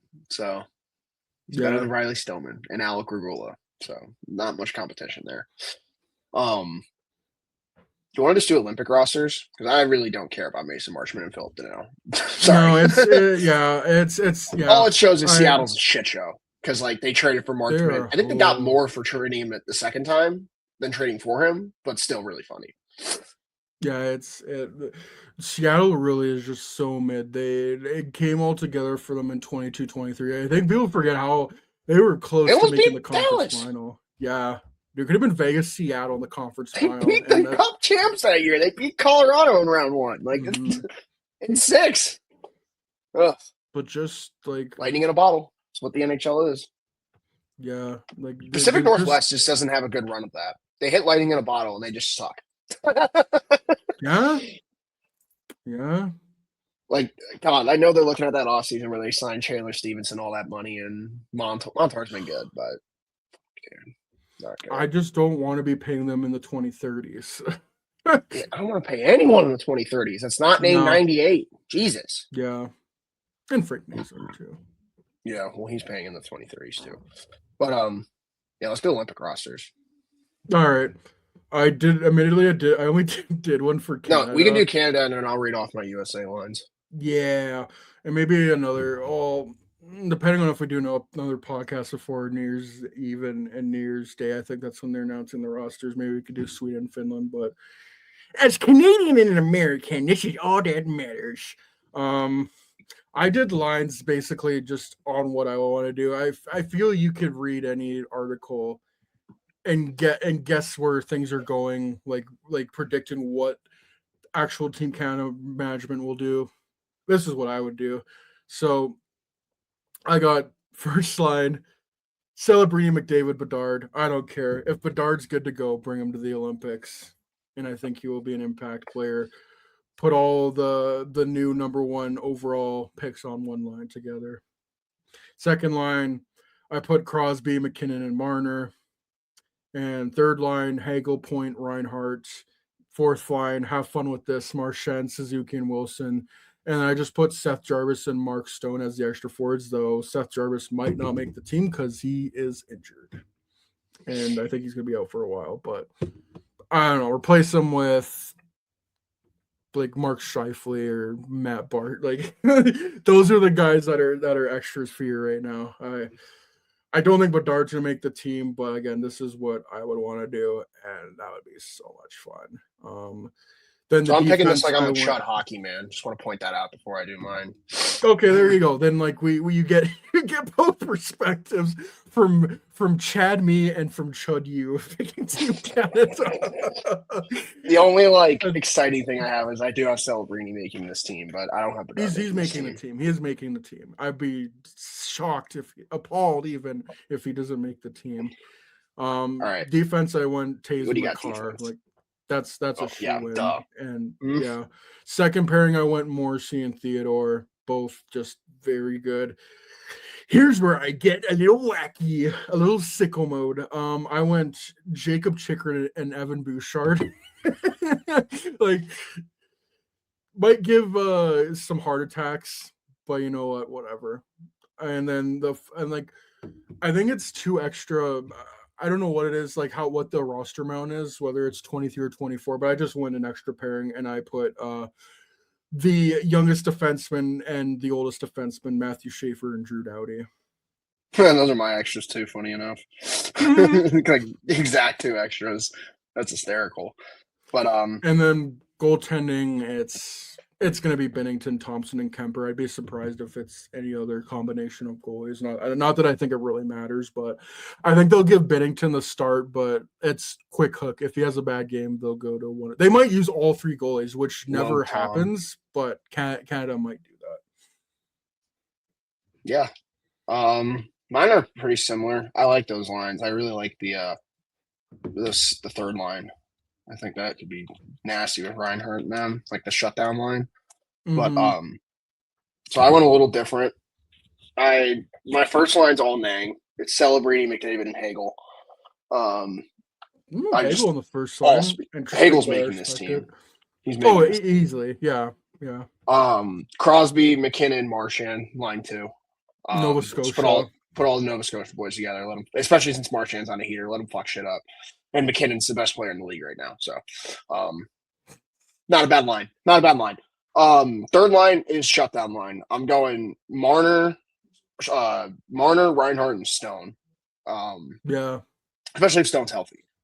Stone's not healthy. Dude, like Mark Stone is right up there with point per game. He just has not been healthy, but that's smart. Oh, he's great when he's healthy. But if he's not healthy, then I probably swap him for Cirelli. But I still think Cirelli's on the 4th line on this team. I think he's earned a spot. And I have him with Scheifele and Point. But Point, I don't think he's going to make this team. He's had a rough year. I just think off pedigree, they're going to give it to him. Yeah. Like Point's got like 4 goals this year. Oh, I know, but he's already on. He's already on. Oh, he's already on the team. Okay, yeah. So he's on the 4th line for me. But I'm not really worried about that. Like he's gonna figure it out. It's pretty. And then my extras would be Horvat and Wilson. I think Bo Horvat makes this team as an extra. I just think he brings an element that this team doesn't have in terms of just like you can throw him in front of the net and it's not going to be a detriment. I heavily consider Bo Horvat, and with Jarvis injured, I might give that extra spot to him. Obviously, I'd like Bedard in here, but especially with him being hurt, they're not. He's not making the team. I just want to make this from what I would. It's all politics and bullshit. But all because he didn't want to be on Team Canada for the World Championships because he's been basically a mainstay for that. And guess what? Team Canada lost. So yeah, dummies. I had all that NHL talent and couldn't win. Basically carried them to a gold medal at the World Juniors, but let's just forget all that because he didn't want to go to one tournament. Whatever, they can fuck off. But when I had the exact same defenseman, just pairings were different for mine. Yeah. I had Morrissey, McCarr. I think you just go full excitement on the top pair, especially because Morrissey's been so good the last 2 years. He doesn't get talked about nearly enough. I got Theodore Chikrin second pair. I think Chikrin's playing top 4 minutes for Team Canada this year. Maybe Taves plays more minutes than him, just off pedigree, but yeah, I don't know. Chikrin's on pace for 30 goals this year. Like he's been a fucking demon for the Capitals. Dude, he's been their best player. They traded Nick Jensen and I think a second. Yeah, they didn't even trade a first for him. I remember I was pissed when that happened. As soon as I read the Hawks were even remotely in on Chikrin, I wanted Hawks that. could have done that. They were in on it too. Anyways, Matt Grizzly yeah. got fined. That's awesome. Whatever. Okay.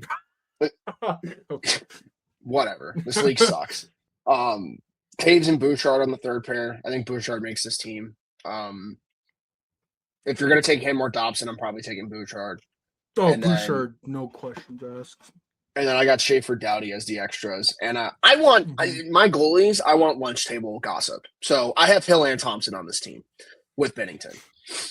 I want both those fuckers in the locker room. I want to see how fucking petty they get. But sorry, I forget Team Canada's politics. So, they leave Logan Thompson at home and bring the shittier goalie just because he hurt his feelings. Like, I can't stand the politics that these two countries have with their fucking teams. USA does the same shit. Oh, no, we can't bring Alex DeBrincat because we got to bring Brock Nelson. Fuck off. Fuck off. Holy shit. No, can't bring the guy. Can't bring Jason Robertson, who's top 10 in scoring. Idiots. No, can't bring the American that had the most goals last year, Tage Thompson, I think it was. Dude, this has been going on forever. Phil Kessel led their country in points in 2014. And they said, no, you're not on the World Cup of Hockey team. Fuck you. You're fat. Sitting at home with my dog, feel like I should be doing something. Couldn't put a finger on it. Dude, like the boys clubs that these countries have with their teams but is Brendan ridiculous. And Ryan Callahan. Woo! Ridiculous. And Jack Johnson. Fuck off. Like, oh my God. Anyways, on to Team USA for me. Because I am actually, the more I look at this team, the more excited I get. Because I didn't realize just how deep they should be the favorites to win this tournament. Flat out. Oh, definitely. Like I think it'll be a massive disappointment if they don't. Yeah, I mean, dude, if they finish anything less than gold, it's a disappointment. I don't care if they finish silver or bronze. You got to win gold this year. Dude, this is what the last 15 years of U.S. hockey has led to. You talk about the 2016 World Cup of Hockey. Look at the It's night and day. It used to just be Kane. It was like Kane and Pacioretty. Those were the two players that could score. Dude, their number one center was Ryan Kessler. We had a fucking pedo as our 1C. Yeah, it sucks. Yeah. Anyways, top line, both Kachucks and Eichel. Let's just run it. Fucking nasty line. Line 2, RoboCop, Matthews, Boldy. Let's get spicy. Third line, Allnang, Hughes, Larkin, Kyle Connor. Maybe this time we'll play him in a big game. Still up in the air. Fourth line, they're never going to do this fourth line, but I got Keller, Thompson, and Gensel, and then I got the Brinket and Kane as the extras. Hell yeah. I do think Kane deserves to be on this team. He's the only reason U.S. hockey is where they are right now, because all these kids grew up idolizing this guy. I do think you bring Patrick Kane even if he doesn't play a game. I think you have to bring him. But if you don't, I don't blame him. There's so much talent on Team USA. Like, you could bring Cole. I didn't even mention Cole Caulfield. Like, they're going to bring Brock Nelson. I'm going to blow my brains out. It's going to be fucking stupid. But, like, that's just, like, if Jake Gensel's on your fourth line, you're so fucking cute. No. And, like, Canada's had this luxury for decades. So, like, it's just nice to finally have that luxury, you know? Like, Canada's talking about, leaving, like, Suzuki or Bedard off the team. Scheifele's an afterthought on Canada, and he's top 10 in scoring. I would put Barzell in there. Guys like Wyatt Johnston too. Like guys that are Wyatt Johnston, man. Wyatt Johnston this last year kind of fucked him up because like the playoffs I think left a stain on everything because he was so bad in the playoffs this year. Like there statistically has never been a worse player in the playoffs than Wyatt Johnston last year. At least analytically speaking. It was rough. But defense is where I just kind of started grinning because like Canada's defense is good, but like holy fuck, the top four of Hughes and Fox and Slavin and McAvoy. It's another level. And then third pair, I got Werenski and Sanderson. I think Seth Jones gets brought to this team. Just kind of looking at who they have on the bottom. Maybe John Carlson gets brought as a veteran, but I wouldn't bring Carlson. There's like guys like Lacombe who maybe can get a flyer as an extra, but like I think Sanderson and Werenski, if that's your third pair, like look out. That's just disgusting. And then obviously I'm going to throw in a Blackhawk. So we got Hellebuyck, Ottinger, and fucking Spencer Knight. Or actually, he deserves it, man. They're going to bring Ottinger off pedigree, but like I would bring Swayman and Knight. Swayman's won for the U.S. Swayman's been great, yeah. And Hellebuyck's starting for them. Like I don't care. Death taxes. they're starting Connor Hellebuck. If he isn't starting, I think something's gone horribly wrong. Either that or his injury is really bad. That he had that like minor surgery. But he came back. He's already back. Though. Yeah, he's already back. And he's been doing well. Dude, he's fucking hard. He's a reigning Hart Trophy winner. I think people he might be the most forgettable Hart Trophy winner of all time. I keep forgetting he won the Hart. I keep forgetting. But dude, Hart, he was the first to win the Hart, the Vezina, and the Jennings since Carey Price. Carey Price, yep. Actually, Carey Price didn't win the Jennings that year. It was the Blackhawks. They both won. It was Freddie him Anderson. and Craig. Jesus fucking was Christ. It? I can't remember. I do remember. I think the Ducks and the Blackhawks tied for the Jennings that year because it was Crawford and Ranta and Darling, like the three-headed monster. And then they had Anderson and maybe a young John Gibson. Or was it a different goalie? It's definitely Freddie for the one, but nope. 2015, Carey Price, Corey Crawford. Oh, what year did Anderson win it then? It might have been the year before that. I don't know. I think Anderson did win it. Yeah. Let's look at the William and Jennings Trophy winners. Because everyone loves the William and Jennings Trophy. That's what really matters here. It does. It does matter. And Colorado's probably going to win it this year. You're probably thinking of 15-16 when Anderson and Gibson won. We didn't even mention this with Canada. Does Scott Wedgwood make this team? No. Are you sure? I don't think they're going to bring him. I think it's Kemper, Thompson, and Kemper. Or Kemper, Thompson. Yeah, I didn't realize Kemper was that good. That good this year. But Wedgwood's got a 2.1, man. Oh, if one of those guys isn't doing well, I mean, they shouldn't be bringing Binnington anyways, but they're going to. But I think they at least like brought him to the process, like they added him to the 40 person roster, or they cut it down. So like the fact he got to that point, 15-1. I know, 15-1. I think Dangle said it that Wedgwood would be perfect for Canada as the third string guy because he's a backup and he knows that's his role and he can be a cheerleader. So maybe he does, but I don't think he makes it. It would be an awesome story if he did, though. Dude, he's been sick. Like I'm just like a journeyman, and you might. He is a journeyman. Yeah. Devils, Coyotes again. That sucks. First of all, like you're starting your career with a bad Devils team and a bad Coyotes team in fucking fluctuation. Then he went to Dallas, and then he went to 5 games in Nashville last year. Hysterical. Went 4-1 and said, "Get me the fuck out of town with my 878, and I'll go save Colorado." No kidding, huh? Like this is what I mean. Like this league is all about lightning in a bottle, but like some teams are just better than others, and that's Colorado. Because like Colorado, like going back to Edmonton, it took them a month to fix their goaltending. It's taken Edmonton 8 years. Like the fact Mike Smith has been your best goalie sucks. Fuck, dude. Look at Carolina. Pussy's fucking got a 2.1 too. Bang! Let's go, Puss. Like, didn't he set a record for most wins? Like he has like 10 wins in 11 games, I think. He's 11-1. With a 2.1 and a 9.13. You know what? People forget the Florida Panthers signed him. Like he was in the Bruins system for a while, then the Panthers signed him, put him on waivers because we still have Sergei Bobrovsky. Carolina picked him up, and they're not regretting it. It's crazy that Boston never kept him though, because Boston was so high on Bussy for like 3 years in a row. Like I remember hearing every year in Providence, man, we got this guy in Providence. He's a demon, and like obviously they had Olmark and Swayman, so like it's. Too many cooks in the kitchen type thing, but like, of course, Florida picked him up. Of course, same team that drafted Devin Levi, same team that drafted Spencer Knight. They got another demon in Russia cooking up right now. Like, fuck, goaltending factory. Roberto Luongo, like, good eye for might know a thing or two. Might know a thing, maybe. We're still, maybe he'll tweet a couple more times and we can. Yeah, the jury is still out on whether he knows goaltending or not. Hall of Famer, but what were we talking about? I don't know. Team Cat and Team USA. Yeah. Yeah. Both teams are gonna be fucking loaded, even if there's injuries. So it's gonna be a real shame when one of them loses to Switzerland. Looking at you, Team USA, bums. If there's one team that's been a thorn in the side for Team Canada at the Olympics, it's been Switzerland. I think 2006. Swiss got some talent this year too. Yeah, 2006. Granted, the 2006 Team Canada sucked because you had like Kirk Mulpey and Chris Draper on your team, like, Molby, Jesus fucking and they didn't Christ. take an 18-year-old Sidney Crosby. Like, I feel that was a big turning point for them.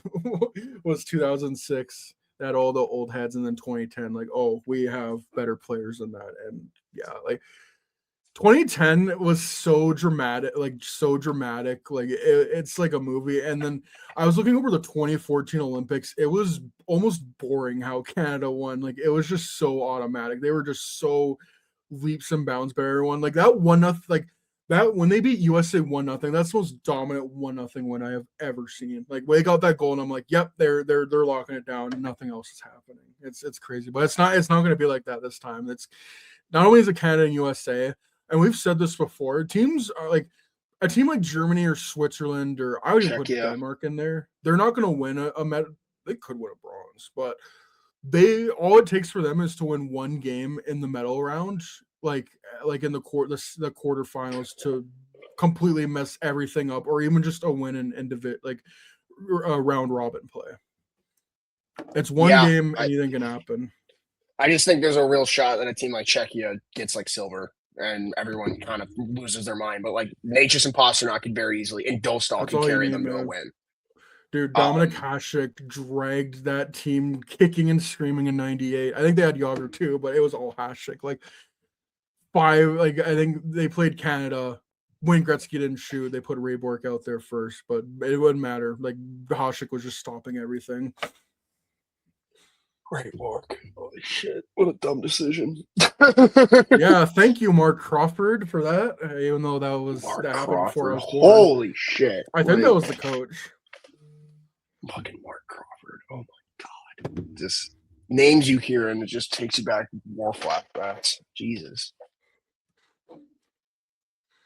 I wasn't alive for the '98 Olympics. Like, I was barely alive for the 02 Olympics, but yeah, 2010, 20. Like, you brought up on Team USA, like, how many people will have played on the 2014 roster and make the 2026 roster? 0. You brought up John Carlson. I think Carlson was on the 14 roster.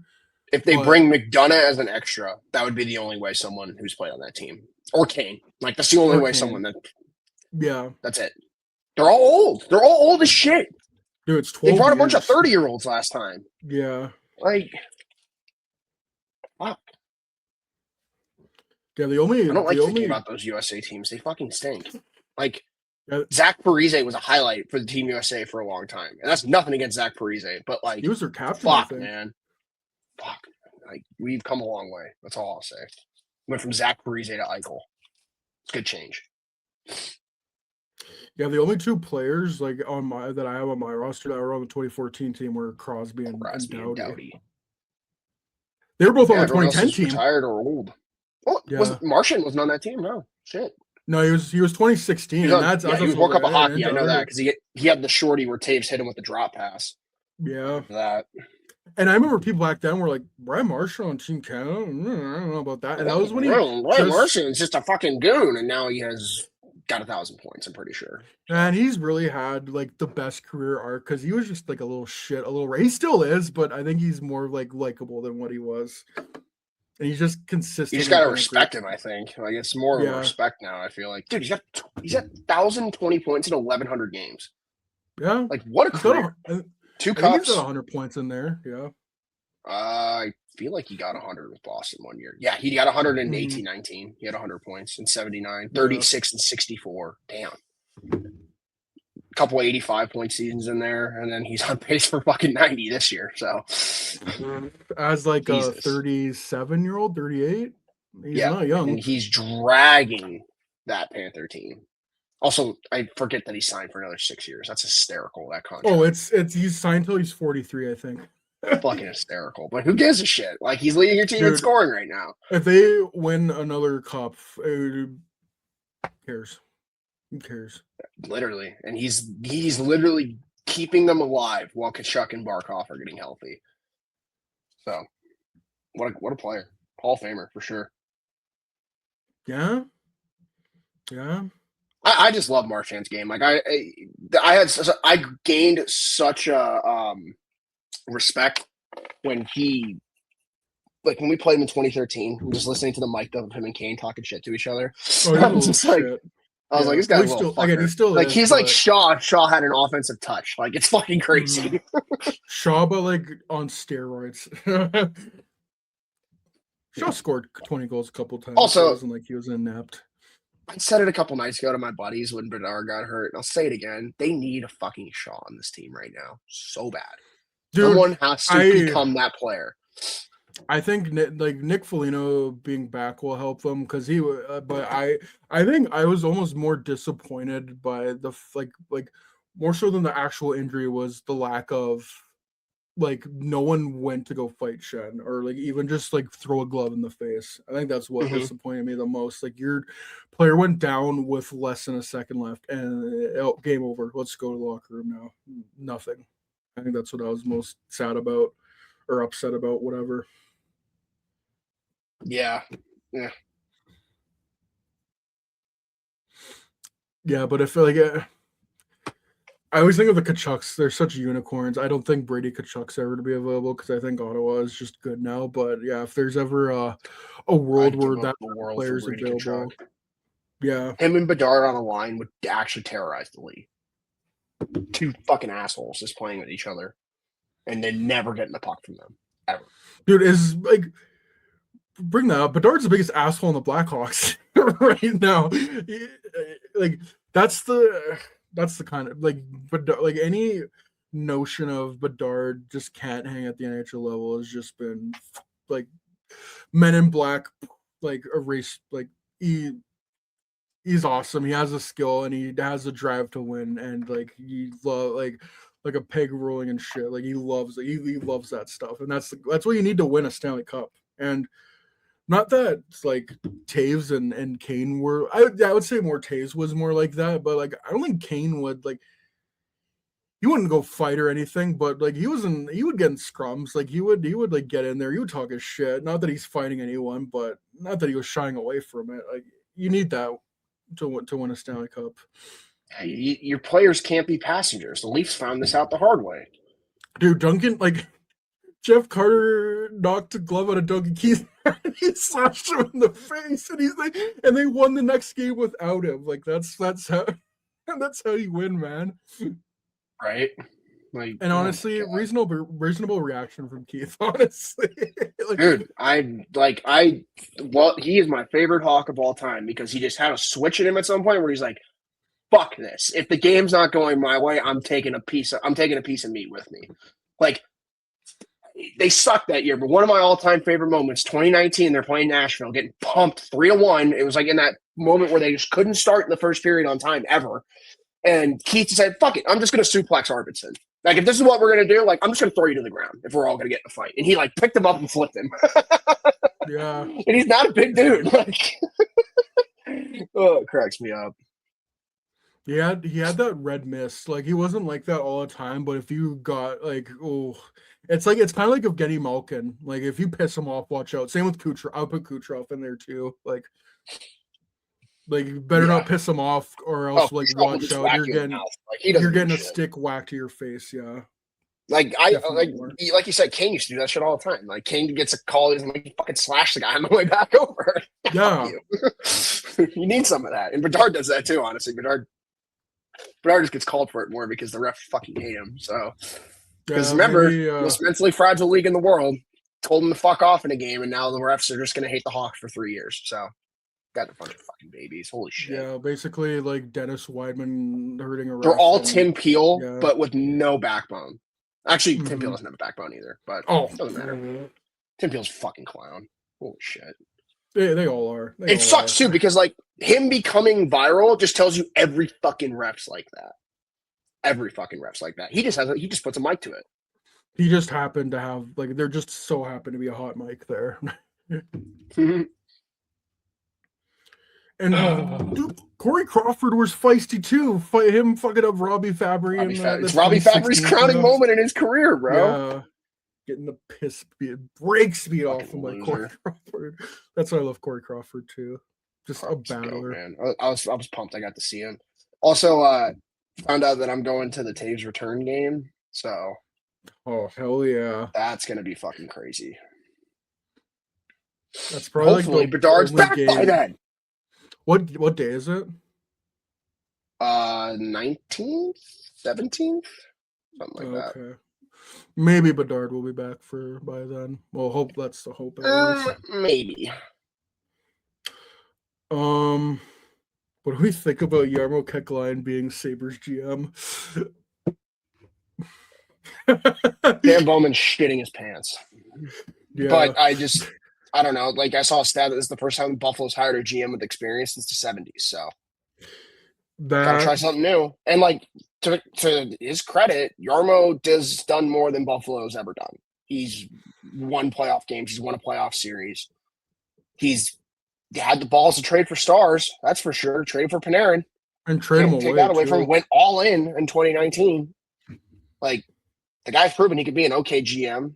I think he lost a power struggle in Columbus, and they sucked for a long time after Yeah, 2020, and that kind of lost him his job. I'm interested, but also all the Kevin Adams guys are going to be up for trade, so don't be surprised when Owen Power's traded in the next 6 months. That's I definitely think happening. Buffalo's gonna be the team to watch because like they have assets to move. Yeah, we're gonna figure out soon who's Yarmo Kekline's guy, and we're gonna find out just how much power he has because we talked about it earlier with the Canucks. Like it all falls back to the Aquilinis. That's the same thing with Buffalo. It's the Pagulas. I think I saw in like one of the things they released that I can't remember what it was, but that like Yarmo Kekalainen will be able to spin up to the salary cap. We're really gonna see if that is the case. Like we're gonna see how much power he has. First things first, not your guy. Lindy Ruff is probably not Yarmo Kekalainen's guy. Do you think the Pagulas are going to want to can Lindy Ruff and pay his money and also get rid of a Buffalo legend, even if it was like 20, 25 years ago he was coaching a good Sabres team? I don't know. We're Man, if about I had a to nickel for find every out time he quickly. got fired, I'd have 2 nickels. So Which it seems isn't like a a lot. lot, Weird it's happened twice. right? Like, what the fuck? Stupid. But yeah, it's I feel I talked earlier about how Kyle Davidson, how he might make all the right draft picks, but not be the guy to lead along the Blackhawks when they're actually good, actually putting together somewhat of a winning team. I think the same is for Columbus. Like maybe Yarmo didn't like assemble a winning team, but maybe he made the right draft picks and put them in place. Because Columbus, I don't think they're in a playoff spot right now, but they're certainly fighting, and I think a lot of that has to do with Jarmo Kekalainen. So yeah, again, it'll just be a matter of how much rope or leash he has with ownership, and maybe he might be the adult in the room because that was not the case with Kevin Adams. The joke is he was basically their like the Bagula's neighbor, and they're like, oh yeah, Yeah, you want to be he's a Jim? little Yeah, lackey. sure. Yeah, and that was the same with Botterill before. I can't remember the GMs before them, but they clearly they all sucked because I don't remember their name and they haven't built anything. So yeah, and he said I don't think they're really in a playoff spot right now, but like he thinks that they're closer than what they actually are. So I would Isn't yeah, that good for him? I would love to see some trades out of Buffalo and see how he navigates his way. And yeah, Stan Bowman, I sense a great disturbance in the force. Jarmo Kekalainen is back. It's not even that. It's Green Goblin mask. It's like Jarmo Kekalainen calling him coward. Coward. We have a new world to conquer. Leave me alone. Fucking Bowman. Bowman looking to trade Bouchard for fucking Bouchard for Rosen. Alex Tuck. Yeah. We have a new world to conquer. Leave me alone. Yeah, that might be the biggest piece of business on the docket for him is Alex Tuck needs an extension, and Kevin Adams He on the will way out get it. said that he wants more than Adrian Kempe. Wants more than Adrian Kempe. God, I wish I had that confidence. That's crazy. But and then I also see they hired Mark Bergevin as the associate GM, and I think they hired another guy from Columbus that worked with Kekalainen before. So Yeah, Kekalainen's going to be interesting to watch. I'm very curious to see how he attacks this team the next 6 months because obviously they're not making the playoffs, so like you have your leeway to kind of do what you please. But I don't know, man. I don't know.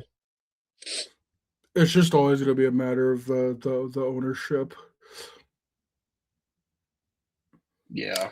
I Um, mean, it's the case with all these organizations, though. It's all ownership. It's all just not good. It's all just yeah, not good. yeah, yeah. Um. Anyways, I never even put out a thing for Twitter questions. Right, I'm just looking at the notes. Ryan McDonough got extended Just for puppy 3 up. years at 4.1 million. That Who? just feels like another Ekholm thing. Oh, Just sign the old McDonut. guy. Yeah, McDonald's. yeah. I'm good on the Ryan McDonough affair. Any like teams, players that have stuck out to you this year so far, good or bad? I kind of mentioned them earlier. Just a couple of surprises, just the fact that Shifley's been killing it and he doesn't get talked about. Boldy's killing it and doesn't get talked about. Like I said, Marchand's got 20 and 20 and it's an afterthought. Like I don't know. It's been a exciting league for hockey around the league. I want my team to actually have our exciting players. That's Yeah, more it's on the that right Michael now. Scott team. Like the Michael Scott thing is like, oh, good, like a good team. I'd like to be part of that someday. Like, Literally, I'd like to be a part of that someday. That'd be so cool. Ugh, but Dookie. alas, we're not. Yeah, I was like, I was dreading putting this off, but we're definitely gonna have to have a prospect guy on the show. I need to hear more about Unfortunately, the nothing against the our top prospect end. guys. We love Will Scouching them. It's just I don't want to talk to him again. Yeah. yeah. So I actually am curious because I haven't looked. This is the first year in 4 years I haven't really looked too much into the draft. No, me I just either. kind of looked at the top 10. I know what's going on there, but I only know a couple names outside of the top 15. So I want to hear his thought process. Maybe hear who the Hawks can pick up. That's the next Nick Lawrence. But Yeah. Or the yeah, next let's puppy up. Nestercell. Yeah, Yeah. I like Nestor. So that all of my hate towards Blackhawk prospects does not go towards him. It's not you. Literally, like Gordon Ramsay yelling at prospects. It's like, you fucking suck. And then it's me and Nestor. So, oh, you're fine. You're fine. Dude, I don't feel that way with any of the prospects. All the prospects are doing their job. No, I'm yelling at the 30-year-olds in reality. Yeah. Do your fucking job, Brian Green. No, you're doing fine. It's the GM that has done nothing to bridge the gap and try to I think the future is exciting. There's just nothing to look forward to right now, and for the rest of the year until Bedard and Nazar get back. Anywho, I think that's it, unless you got any other things to say. And that's that. That's that. All right. Thank you for tuning in to the podcast. Give us a 5-star rating on your preferred podcast platform, whether that's Spotify, Apple Podcasts, Google, Amazon, whatever it might be on. If you're watching our beautiful faces on YouTube, be sure to smash that like button, hit the subscribe button and notification bell so you don't miss out any content and any clips from the show. This will definitely be our last podcast before Christmas. I don't know, maybe we'll do one before New Year's, but if not, have a very Merry Christmas, a happy holidays, and a happy New Year. So for Pierce and Dylan, take it easy, y'all, and we'll talk another time.